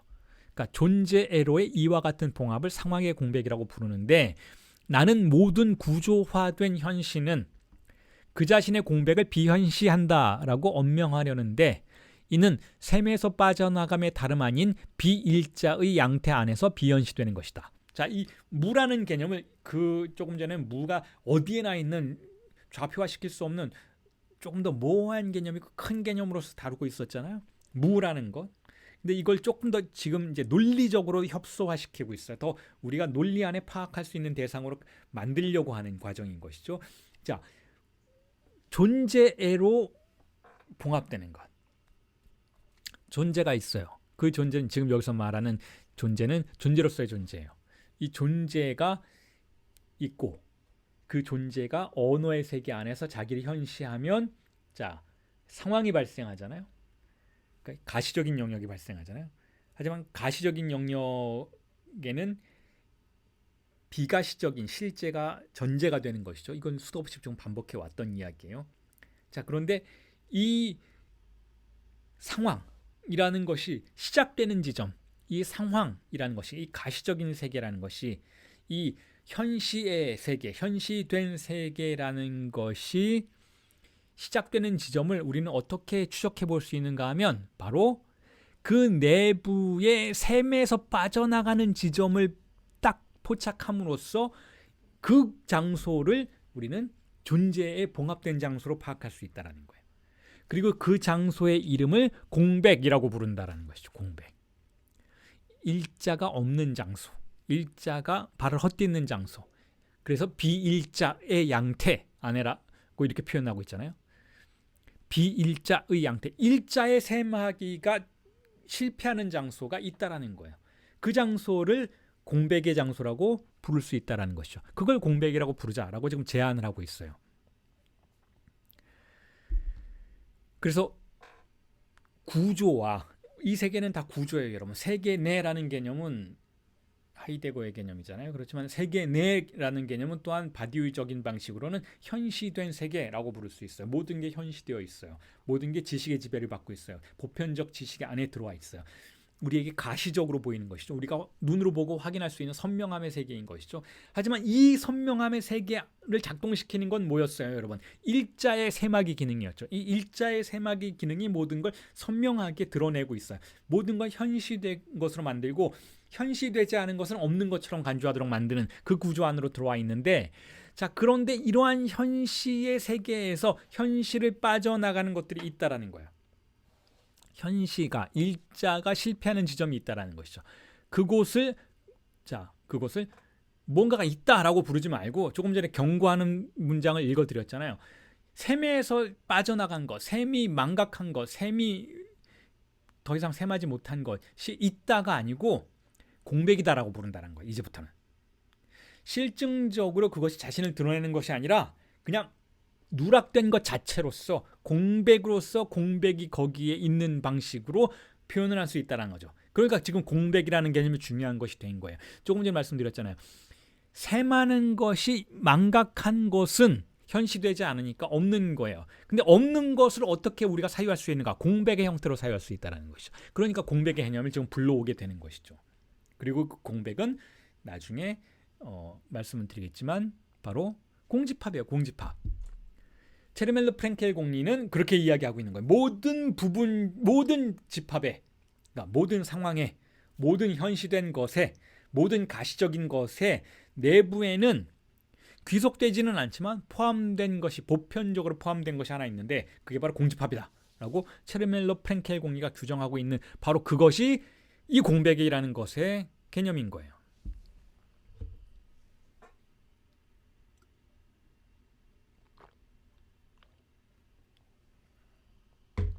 자, 그래서 이 공백을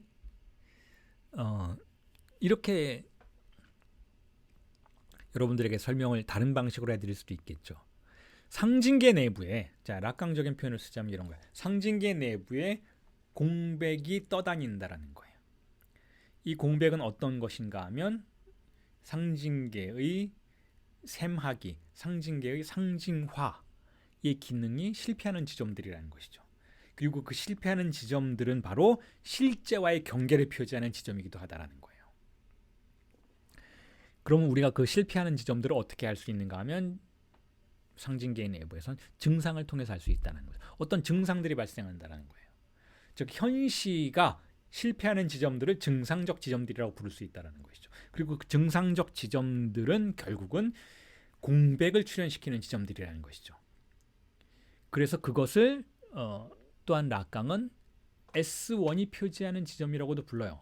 S1이 표지하는 지점. S1이 표지하는 지점은 바로 공백을 출현시키는 지점인 것이죠. 공백을 출현시키는 지점은 S1이 실제를 등지고 그 실제를 공백으로서 표지하는 지점이기도 하다라는 것이죠.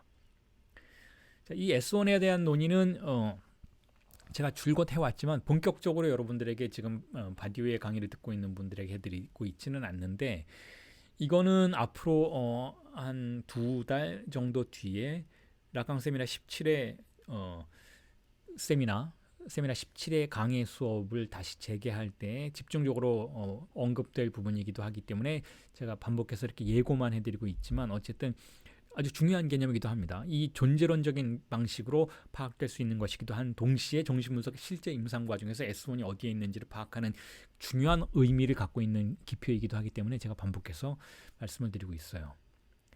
자, 그래서 지금 공백에 대한 이야기를 계속하고 있는데 자 보시면 그 다음에 이렇게 이야기를 하고 있어요. 읽어드리겠습니다. 자, 공백과 무라는 것을 이제 분리해서 바디우가 언급을 하고 있는 부분이죠.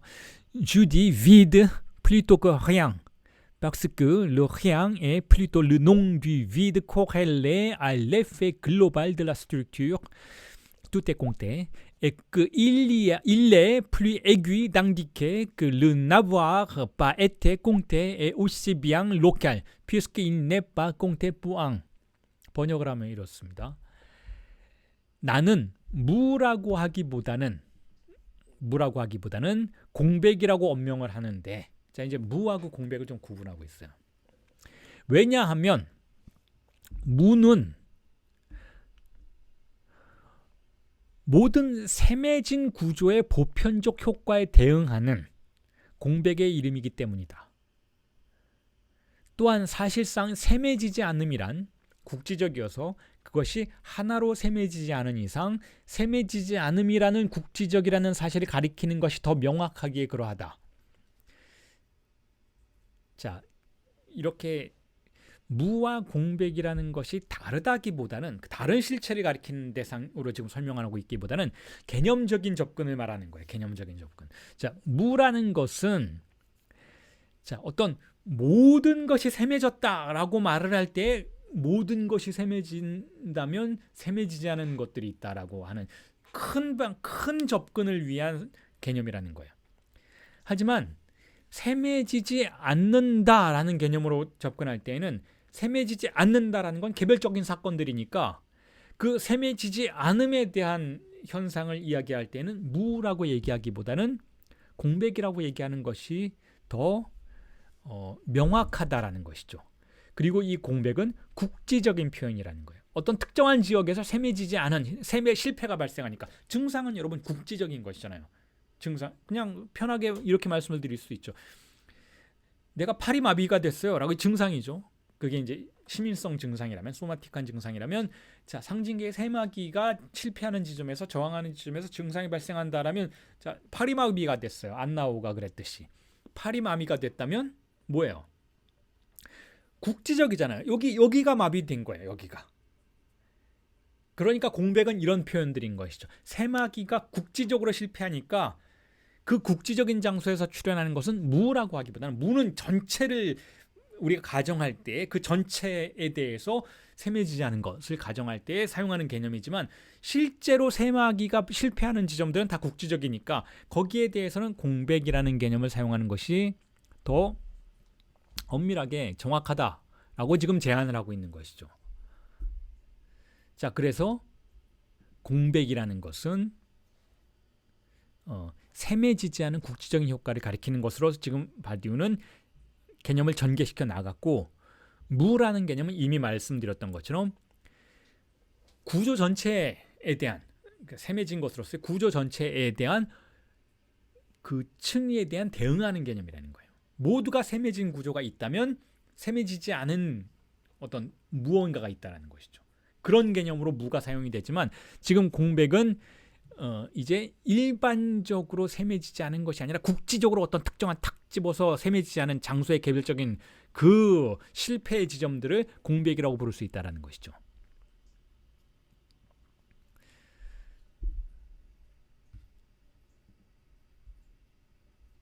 자, 그래서 그 공백을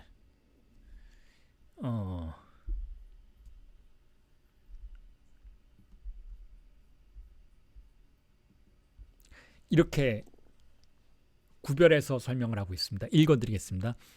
Vide indique la défaillance de l'un, le pas un, en un sens plus originaire que le pas du tout. 자, 번역을 하면 이래요. 공백은 일자의 실패를 일자 아님을 가리키는데 이는 전혀 아니다라는 표현보다는 더 본래적인 의미에서 그러하다라는 거예요. 자, 여기서 주목해야 되는 지점은 공백은 일자가 실패되는 국지적인 지점을 가리킨다라는 거죠. 어떤 특정한 지점에서 모든 게 다 일자에 의해서 셈해지는데 어떤 특정한 지점에서 일자 아님이 드러난다라는 거죠. 그리고 그것은 셈하는 기능이 실패하는 지점에서 국지적으로 추론되는 공백이라는 거예요. 그래서 공백이라는 것은 더 큰 개념으로서 보편적인 전체에 대한 추상적인 개념으로서의 무와는 다르다라고 축소시켜서 개념을 세공해 나가고 있다는 것이죠, 지금. 그래서 공백은 셈하기가 일자의 기능이 실패할 수 있다는 구체적인 층위로 주체를 이끌어간다는 거예요. 공백이라는 개념은 그래서 더 주체가 마주할 수 있는 개념으로 가까워지고 있다는 것이죠. 무는 너무 큰 개념이었어요. 하지만 공백은 지금 주체가 지금 접근할 수 있는 개념으로 축소시켜 나가고 있어요. 그래서 이렇게 언급을 하고 있죠. Le nom que je choisis, le vide, indique précisément à la fois que rien n'est présenté, nul terme, et que la désignation de cet imprésentable se fait à vide. sans repérage structurel pensable. 번역을 하면 이렇습니다. 내가 선택한 공백이라는 이름이 엄밀하게 지시하는 것은 어떤 항목도 그 무엇도 현시되지 않았다는 사실과 동시에 이와 같은 비현시의 표시가 어떤 구조상의 사유 가능한 기준도 없이 텅 빈 채로 이루어진다는 사실이다. 그러니까 여기서는 이 부분이 강조되고 있어요. 공백이 국지적이기는 하지만 좌표화되지는 않는다라는 거예요. 이게 증상의 특징이죠. 공백이라는 것이 국지적이에요. 셈해지지 않았기 때문에 혹은 일자의 셈하기의 기능으로부터 국지적으로 바로 거기에서 빠져나갔기 때문에 비일자이긴 하지만 자, 그렇지만 그게 좌표화된 일자는 아니라는 거예요. 거기가 표지되어서 계산될 수 있는 공백은 아니라는 것이죠. 그래서 이 공백을 진리로 향하는 통로다라고 부를 수 있게 된다는 거예요. 자, 이 공백을 만나면 우리는 진리로 향하고 진리로 접근할 수 있다라고 말할 수 있게 된다는 것이죠. 사후적으로만. 자, 이게 무슨 어떤 사유를 우리에게 가능하게 해주는가 하면 사실은 여러분, 이 강의를 듣는 여러분 모두 저 역시도 이걸 찾고 있어요. 이걸 찾고 있어요. 우리 문명 전체가 이걸 찾고 있어요. 종교 전체가 이걸 찾고 있어요. 진리로 향하는 이 문, 통로, 이걸 찾고 있어요.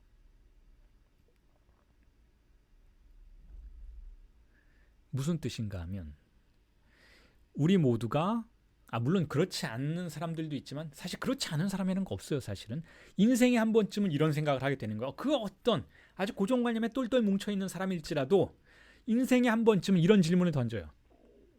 이게 전부가 아니지 않을까? 라는 질문을 던져요. 이 세상에서 우리가 계산 가능한 거, 현시 가능한 거, 사람들이 다 좋은 게 좋다라고 말하는 이 세상, 실증과학이 지배하고 있는 이 세상, 이 세상이 전부는 아니지 않을까?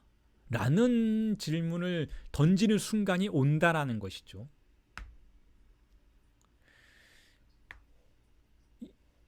이런 방식의 설명을 한번 드려볼게요. 예전에 제가 대학원에서 강의를 할 때 어, 대학원 학생이 대학원 철학과 학생이 그 정도면 굉장히 철학적인 사유가 좀 있을 거 아니에요. 그런데 이런 이야기를 하는 걸 들었어요. 철학은 너무 사변적이다. 철학과 학생이 그런 얘기를 해요. 철학은 너무 사변적이다. 근데 실증과학은 정말 확실한 세계 아니냐. 과학은 계산 가능하고 우리의 신체에 대해서 다 계산해주고 생물학적인 방식으로 설명해주고 DNA를 설명해주고 다 이 세계를 완벽하게 설명할 수 있고 혹은 아직은 완벽하게 설명할 수 있지 않다 하더라도 언젠가는 완벽하게 설명해줄 수 있는 과학이 발전될 테니까 과학은 막강하지 않느냐. 철학은 너무 나약하다. 자, 이런 이야기를 하는 학생을 제가 바라보면서 강의를 했던 일이 있는데 이런 생각이 들었어요. 그건 어떤 의미에서 맞다라는 거예요. 그런 말은 맞아요. 과학으로 모든 게 설명이 돼요. 과학으로. 하지만 기이하게도 인간의 욕망은 그런 세계를 살고 있음에도 불구하고 이런 질문을 한 번쯤은 던지게 된다라는 거죠. 근데 이게 전부가 아니지 않을까? 다른 무언가가 있지 않을까? 라는 거예요. 최근에 많은 통계들이 요즘 젊은 세대가 종교를 믿지 않는다. 뭐 이런 종교, 교회 가는 인구가 확 줄어들고 있다. 라는 이야기들을 많이 하고 있어요. 더 이상 종교는 이제 힘을 발휘하지 못하지 않을까? 종교는 사라지지 않을까? 교회들, 사찰들, 불교 사찰들 다 큰일 났다.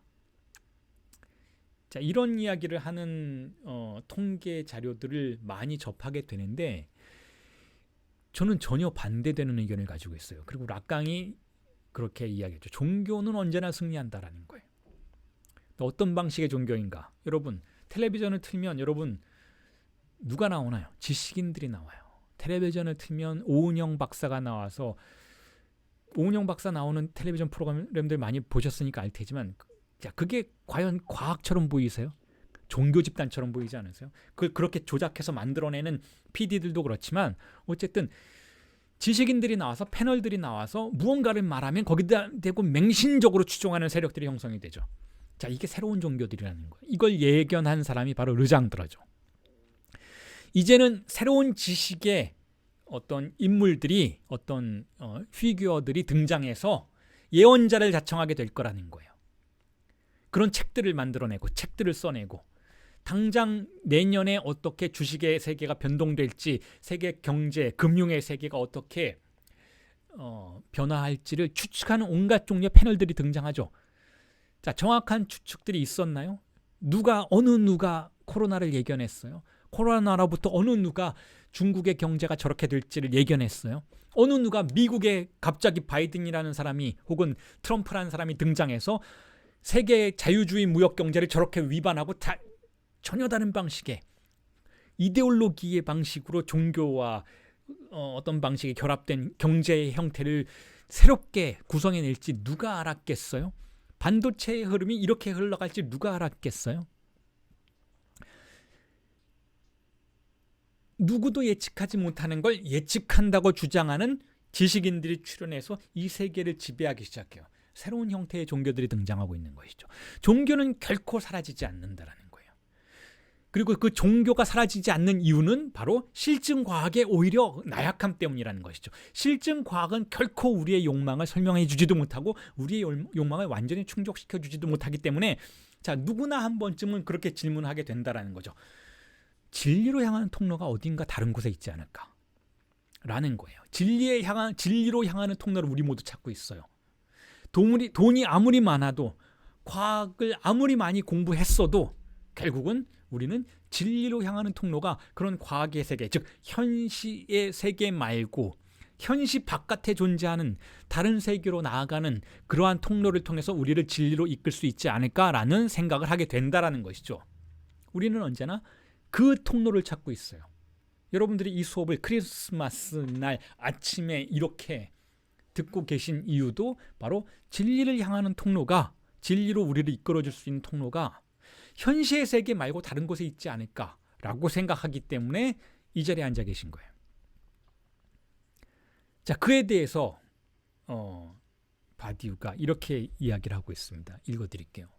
Le vide est le nom de l'être, de l'inconsistance, selon une situation, en tant que la présentation nous y donne un accès imprésentabile. Donc l'inaccès à cet accès, dans le mode de ce qui n'est pas un, ni composable d'un, et donc n'est qualifiable dans la situation que comme l'errance du rien. 번역을 하면 이렇습니다. 상황의 관점에서 보면 공백은 비정합성의 존재의 이름이다. 이는 현시가 현시 불가능한 통로를 우리에게 제공하는 것으로서 그러하다. 고로 이것은 어떤 접근에 대한 접근 불가능성과 같은 것인데 이는 일자도 아니고 일자들의 구성 가능성도 아닌 양태 속에서 그러하다. 그리하여 이는 오직 상황 내에서는 규정될 수 없는 양태 속에서 무의 방황과 같은 것으로서 그러하다. 자, 지금 여기서 액세스에 대해서 이야기를 하고 있죠. 악세, 락세에 대해서 이야기를 하고 있어요. 통로 혹은 접근. 어떤 통로가 있어요. 어떤 악세가 있어요. 그 악세를 우리는 찾고 있어요. 그런데 우리가 찾고 있는 통로는 어떤 통로인가 하면 이 세계 안으로 다시 돌아오게 해주는 통로가 아니에요. 이 세계 바깥으로 나갈 수 있게 해주는 통로예요. 우리는 진리로 접근하는 통로를 찾고 있다라는 거예요.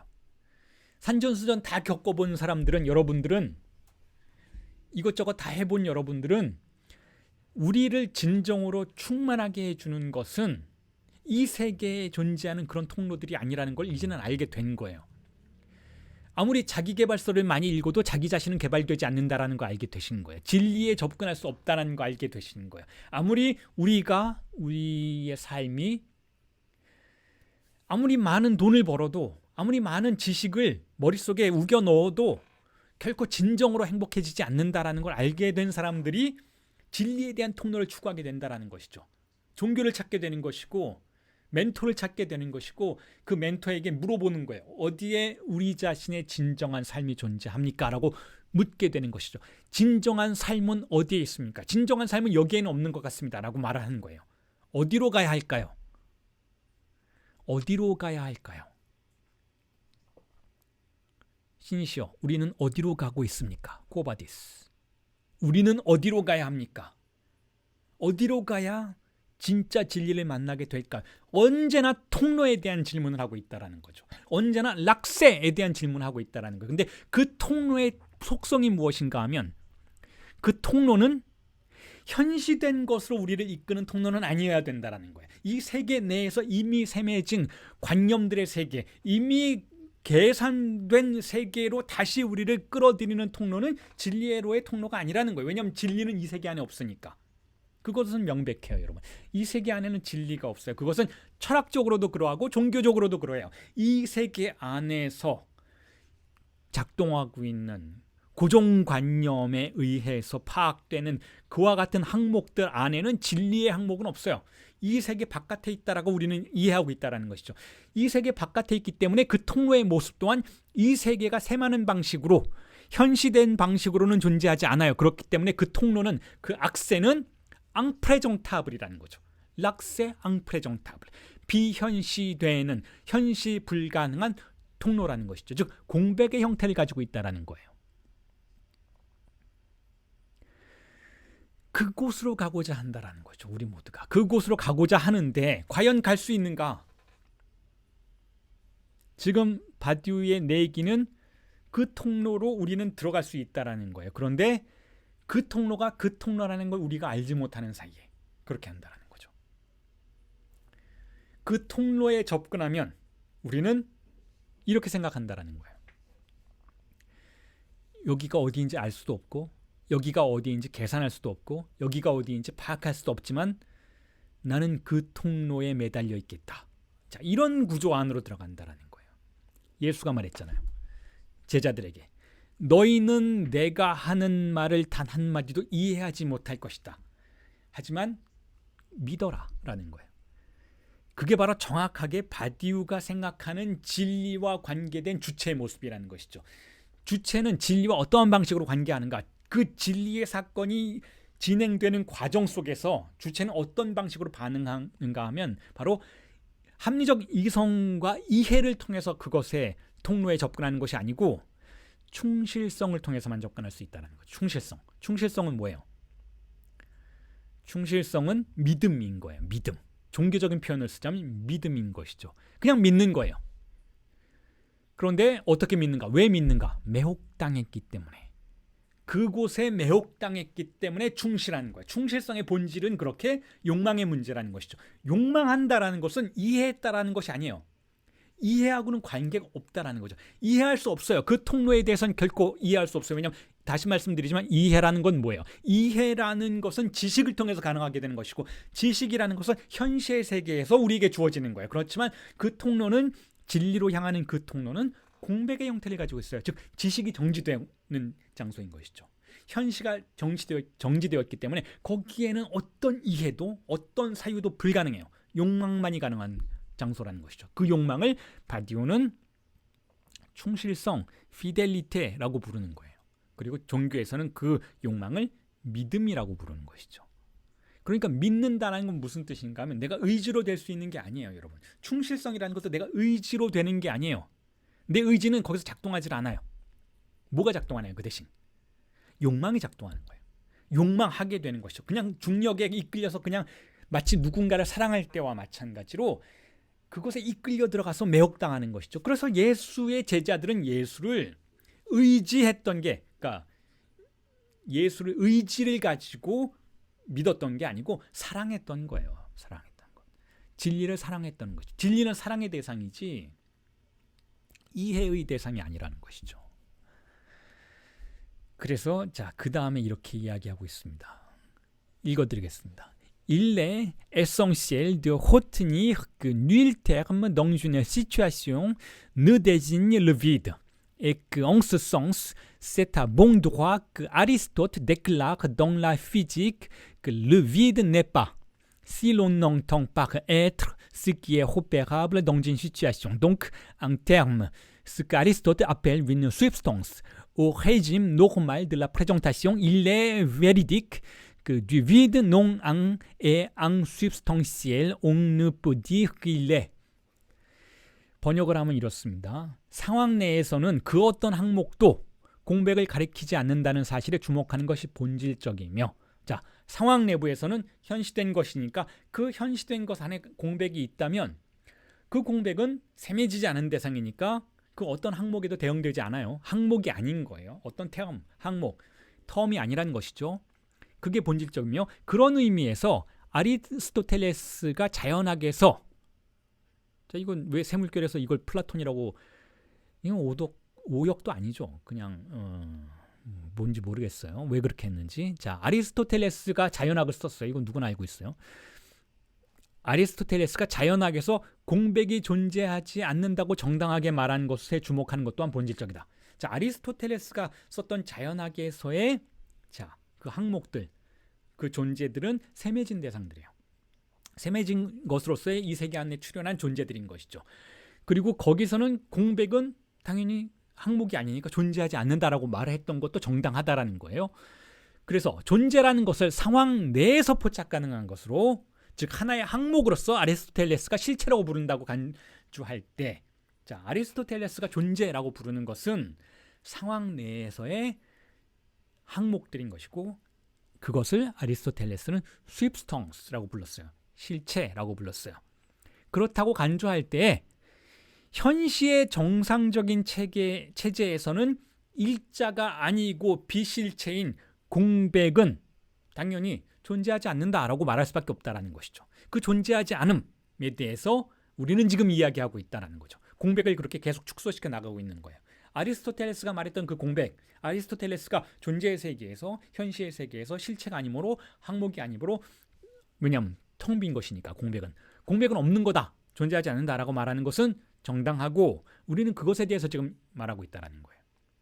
그 공백, 그게 바로 이 자연학이 말하는 존재의 세계 바깥으로 나가는 통로라는 것이죠. 그걸 우리 모두가 찾고 있어요. 여러분과 제가 지금 그리로 나가는 길을 찾고 있는 거예요. 사유를 해볼 수 우리가 사유 가능하다면 이해할 수 있는 것이니까 우리는 그것을 사유하려고 시도하고 있는 거예요. 바깥으로 어떻게 나갈 것인가? 우리의 삶을 지배하고 있는 현시의 체제 바깥으로 어떻게 나갈 것인가? 바깥으로 나가는 이유는 뭐예요, 여러분? 성사를 일으키기 위해서이죠. 성사가 뭔가요? 성사가 사크레멘툼이 뭐예요, 여러분? 성스러운 사건이죠. 우리는 왜 성스러운 사건을 욕망하나요? 다른 사람이 되기 위해서. 다른 사람이 되기 위해서. 왜 다른 사람이 되려고 이렇게 발버둥치나요, 여러분? 지금 나는 이 세계가 주어진 존재이니까.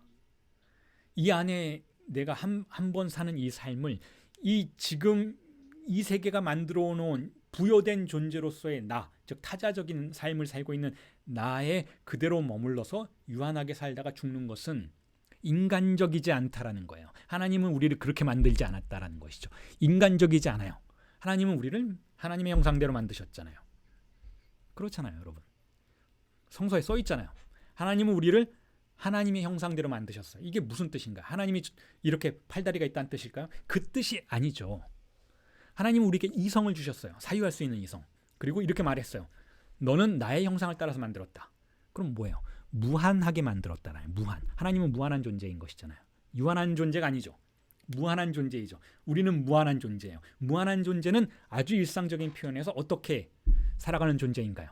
주어진 한계 바깥으로 나갈 수 있는 존재인 거예요. 그게 무한성인 거예요.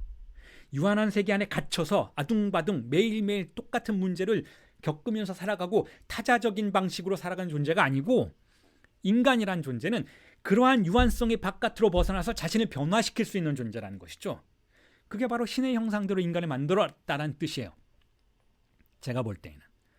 그런데 그러려면 어떻게 되는가 하면 바로 이 유한성의 바깥으로 나가는 통로를 찾아야 한다는 거죠. 그 통로가 바로 공백이라는 거예요. 자, 그래서 이렇게 이야기를 하고 있습니다. 바디우가 Mais au moment où nous sommes, il faut tenir compte que dans une situation, il n'y a aucune rencontre concevable du vide. Le régime normal des situations structurées est qu'elle impose l'absolue inconscience du vide. 자, 이렇게 이야기를 하고 있습니다. 번역을 하면 이래요. 하지만, 자, 이렇게 워워 하는 거예요. 제가 지금 너무 멀리 가고 있잖아요. 바디우를 해석하면서 막 지금 진리의 세계로 나갈 것처럼 얘기하고 있잖아요. 바디우가 지금 진정하세요 하면서 이렇게 얘기해요. 하지만 현재 시점에서 지금 우리 존재와 사건의 이 성찰 4에서는 우리는 상황 내에서의 공백과의 그 어떤 상상할 수 있는 만남도 존재하지 않는다는 관점을 유지해야 한다는 거예요. 자, 공백과 만나지 못해요 라고 지금 일단 다시 진정시키고 있는 것이죠.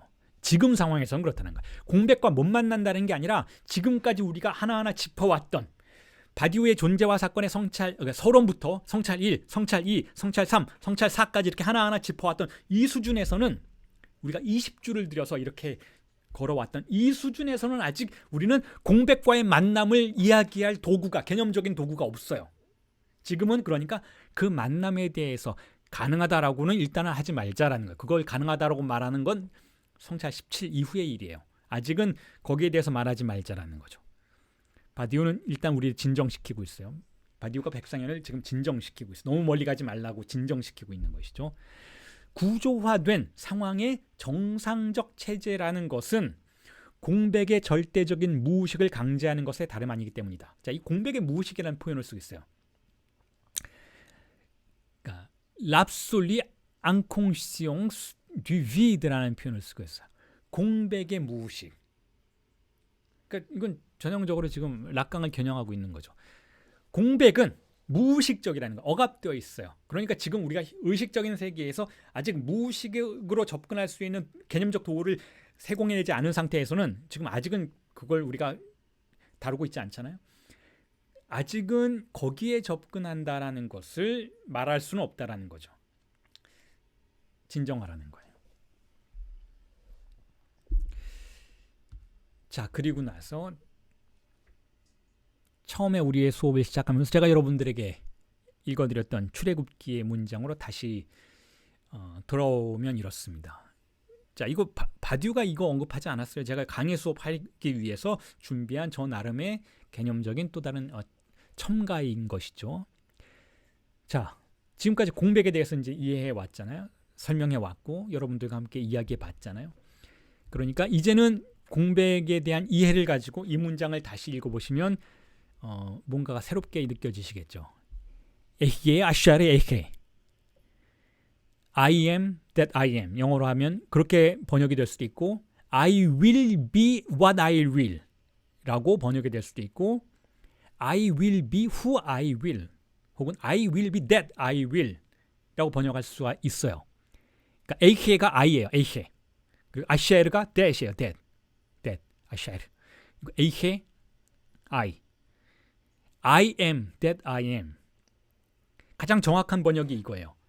이걸 가지고 그리스적인 철학의 어떤 뉘앙스를 덧붙여서 로마 교회가 나는 존재하는 그것으로서의 뭐 그것이다라고 번역을 하기도 하고 그것을 또 번역해갖고 준역을 엄청 해갖고 한국의 또 다른 성서들은 나는 있는 것으로서의 있음의 그 자체이고 뭐 어쩌고저쩌고 이렇게 굉장히 아주 난잡한 번역을 하는데 자 히브리어를 보세요. 에이헤 아샤르 에이헤 굉장히 간단해요. 나는 나다예요. 나는 나다. 이걸 달리 번역할 이유가 없어요. 왜냐하면 이건 의미가 없는 문장이니까. 여기다 의미를 덧붙이기 시작하려는 게 인간의 속성이긴 해요. 환영을 끌고 들어와서 온갖 종류의 의미를 덧붙이려고 하죠. 하지만 에이히아셰르 에이헤라는 이 문장은 나는 나다라는 문장은 의미를 지워버리는 문장인 것이지 의미를 들여오려는 문장이 아니에요. 왜 의미를 지우려고 했을까요? 하나님은 공백이시니까. 하나님은 진리로 향하는 통로이시니까. 의미가 지배하는 세계, 현실을 통해서 의미가 지배하는 세계의 공백을 만들어내려고 하니까 모세 앞에서 하나님이 공백을 보여주신 거예요. 뭘로 보여주셨을까요? 말을 통해서. 어떤 말인가요? 동어 반복을 통해서. 동어 반복은 뭐예요? 의미를 지워내는 말인 것이죠. 나는 나이다라는 뜻은 나는 아무도 아니다라는 뜻이에요. 아무도 아니라는 뜻은 나는 공백이다라는 뜻이죠. 너희들이 무슨 의미를 만들어내도 나는 그 의미가 빠져나가는 지점이다라는 거예요. 그게 하나님이 자신을 표현하는 방식이죠. 제가 계속 기독교적인 이런 표현들 쓰고는 있지만 저는 기독교인이 아님에도 불구하고 이런 표현을 쓰는 이유는 모든 차원이 아주 높은 종교들은 이런 방식으로 절대적인 존재를 표현한다는 거죠. 절대적인 존재는 뭐예요? 진정한 존재인 것이고 진정한 존재는 뭐인가? 이 세계에 내에 존재하는 존재들의 근원인 동시에 그것의 바깥에 있는 존재이고 그것을 지탱하는 존재인 것이죠. 바로 그게 존재론의 대상이에요. 그 존재론의 대상이 바로 이렇게 공백을 통해서 자신을 표현할 수밖에 없다라는 것이죠. 그렇기 때문에 존재의 고유명이 공백인 거예요. 르비드는 뭐냐? 존재의 고유명이다라는 것이죠. 자, 그 부분에 대해서 읽어드리고 다시 마무리를 하도록 하겠습니다. L'ontologie commence inéluctablement une fois disposées les idées législatives du multiple par la pure profération de l'arbitraire d'un nom propre. Ce nom, ce signe indexé au vide est en un sens pour toujours énigmatique. Le nom propre de l'être. 번역을 하면 이렇습니다. 존재론이란 다수의 입법에 대한 개념을 사용하게 되면서부터는 필연적으로 고유명의 자의적 발화를 통해 시작할 수밖에 없다. 공백에 연결되는 이러한 이름, 기호는 언제나 불가사의한 어떤 의미에서의 존재의 고유명이다 라고 이야기를 하고 있어요. 자, 의미심장한 문장이죠. 자, 존재론이란 뭐냐라고 지금 바디우가 이야기하고 있는데 존재론이란 무엇입니까? 여러분들이 존재론이라는 것을 실증과학적인 방식으로 이해하면 이래요. 아, 존재가 있고 그것을 정확하게 관찰해서 해석해내는 것 혹은 묘사해내는 것. 그렇죠. 나라는 존재가 있으면 실증과학은 어떻게 파악할까? 생물학적으로 접근해서 아, 이 사람의 혈액형은 뭐다, DNA는 뭐다, 뭐 다 밝혀내겠죠. 몸무게는 몇이다, 뭐 키는 몇이다. 이게 실증과학적인 표현인 것이잖아요. 존재는 그렇지 않다라는 거예요. 존재론은 뭐냐 하면, 자, 존재론이라는 것은 일단 이 세계를 관찰하죠. 이 세계가 어떻게 존재하는가? 이 세계에 존재들이 있다. 이 존재들이 어떻게 있는가? 어떻게 있나요? 셈해진 형태로 있죠. 자, 일자가 기능한다라는 걸 일단은 파악했어요. 다수의 입법이라고 부르죠. 입법. 입법이라는 건 법이 있다는 거죠. 법이 있다는 건 셈하는 법이, 기준이 있다는 뜻이에요. 그리고 그 기준은 뭘 셈하는가 하면 다수를 셈해요. 그래서 정합성의 다수를 만들어내죠. 그렇게 해서 이 세계의 선명성이 등장해요. 자, 그런데 그런 걸 보면서부터는 필연적으로 우리가 두 가지 선택을 할 수 있다는 거예요. 두 가지 선택. 자, 이 세계가 이렇게 셈해진 세계이고 존재가 있다. 아리스토텔레스가 자연학에서 말했던 것처럼 이 세계는 자, 존재들, 실체들의 세계다. 셈해진 것들의 세계다. 라고 파악할 수 있어요. 그리고 첫 번째 선택이 가능해요. 뭐냐면, 자, 그게 전부다. 라는 거예요. 그게 전부다. 왜냐하면 그것만 있다고 했잖아요. 아리스토텔레스가. 공백은 없다라고 했잖아요. 그러니까 그게 전부다. 라고 이렇게 이야기할 수 있어요. 그게 첫 번째 선택이에요. 자, 그런데 두 번째 선택도 가능하다라는 거죠. 두 번째 선택은 뭐냐 하면, 만약에 셈해진 것이 있다면 셈해지지 않은 것으로부터 그것이 기원했을 것이다라는 선택과 발화가 가능하다라는 거죠. 만약에 여기 백상현이 있다면 백상현이 아닌 것도 있지 않을까라고 발화할 수도 있어요. 이게 두 번째 선택이에요. 그런데 그 두 번째 선택은 어떻게 해서만 가능한가 하면 자의적인 발화를 통해서만 가능하다라는 거예요. 어떤 법에 지배받지도 않는 이 아르비트레르라고 하잖아요. 아르비트레르. 자, 아르비트레르는 뭐냐면 축구의 심판도 아르비트레르라고 불러요. 왜냐하면 어떤 세력에 의해서도 독자적으로 존재하니까, 심판이 이쪽 감독의 어떤 지배를 받거나 저쪽 감독의 지배를 받으면 정확한 심판을 내릴 수가 없겠죠. 그러니까 독자적이고 자의적으로 자신의 기준에 의해서만 어떤 것을 판단하죠. 이게 심판의 기능이잖아요. 판사도 마찬가지고. 그걸 아르비트레르라고 불러요. 아르비트레르. 근데 어떤 프로페가시옹 드 라르비트레르, 낭 농 프로프, 즉 어떤 고유명에 대한 자의적인 발화가 있어야만 한다라는 거예요. 공백이 있다고 말하기 위해서는. 어떤 고유명에 대해서 말하기 위해서는, 이 공백의 고유명, 공백이라는 이름을 발화하기 위해서는, 존재론의 세계에서는 어떤 의미에서는 자의적인 발화가 있어야 한다는 거예요. 자의적인 발화라는 건 어떤 법에 의해서 지배받지 않는 발화예요. 그리고 이 법은 어떤 것을 가정하고 있는가 하면 바로 현실을 지배하고 있는 법들이에요. 내가 현실을 지배하고 이 세계를 지배하고 있는 법에 나 역시 지배받는 한 나는 공백이 있다라고는 말할 수가 없게 되는 거예요. 왜냐하면 이 세계를 지배하고 있는 법은 결국 이 세계에서 작동하는 법이기 때문에 존재하는 것들에 대해서만 이야기하게 돼 있어요. 존재하지 않는 것에 대해서는 침묵하라고 우리에게 강제해요. 그러니까 이 세계를 지배하고 있는 법에 내가 종속되어 있고 기속되어 있는 한, 즉 아비트레하지 않는 한 나는 공백이 있다라고는 말할 수가 없어요. 그러니까 지금 바디우가 추구하고 있는 이 존재론은 바로 이 세계를 지배하고 있는 법으로부터 한 발짝 물러나서 그야말로 메타피직한 형이상학적인 위치에서 공백이 있다라고 공백의 고유명을 선언하는 그러한 존재론이라는 것이죠. 그게 공백의 존재론이기도 하고 사건의 존재론이기도 해요. 그리고 그 존재론은 어떤 의미에선 실증과학적이지 않아요. 왜냐하면 실증과학은 있는 것에 대해서만 이야기하니까. 그래서 이건 실증과학적이지 않고 어떤 의미에서는 진리에 충실한 존재론인 것이죠. 선언이 필요하다라는 거, 선언이. 없음이 있다라는 선언이 있어야 그 다음에 다시 다른 것들이 계시될 수 있는 존재론이라는 것이죠. 그 존재론이 바로 바디우가 존재와 사건에서 펼치려고 했던 존재론이에요. 그리고 우리가 앞으로 한 두세 달 뒤에 다시 시작될 3부 강의에서 탐사해 나갈 존재론이라고 할 수가 있는 것이죠. 자, 오늘 수업은 이 정도로 마무리를 짓도록 하겠습니다. 2부의 10강의 마지막 수업이고 존재와 사건의 성찰 4를 마무리 짓는 강의였습니다. 감사합니다.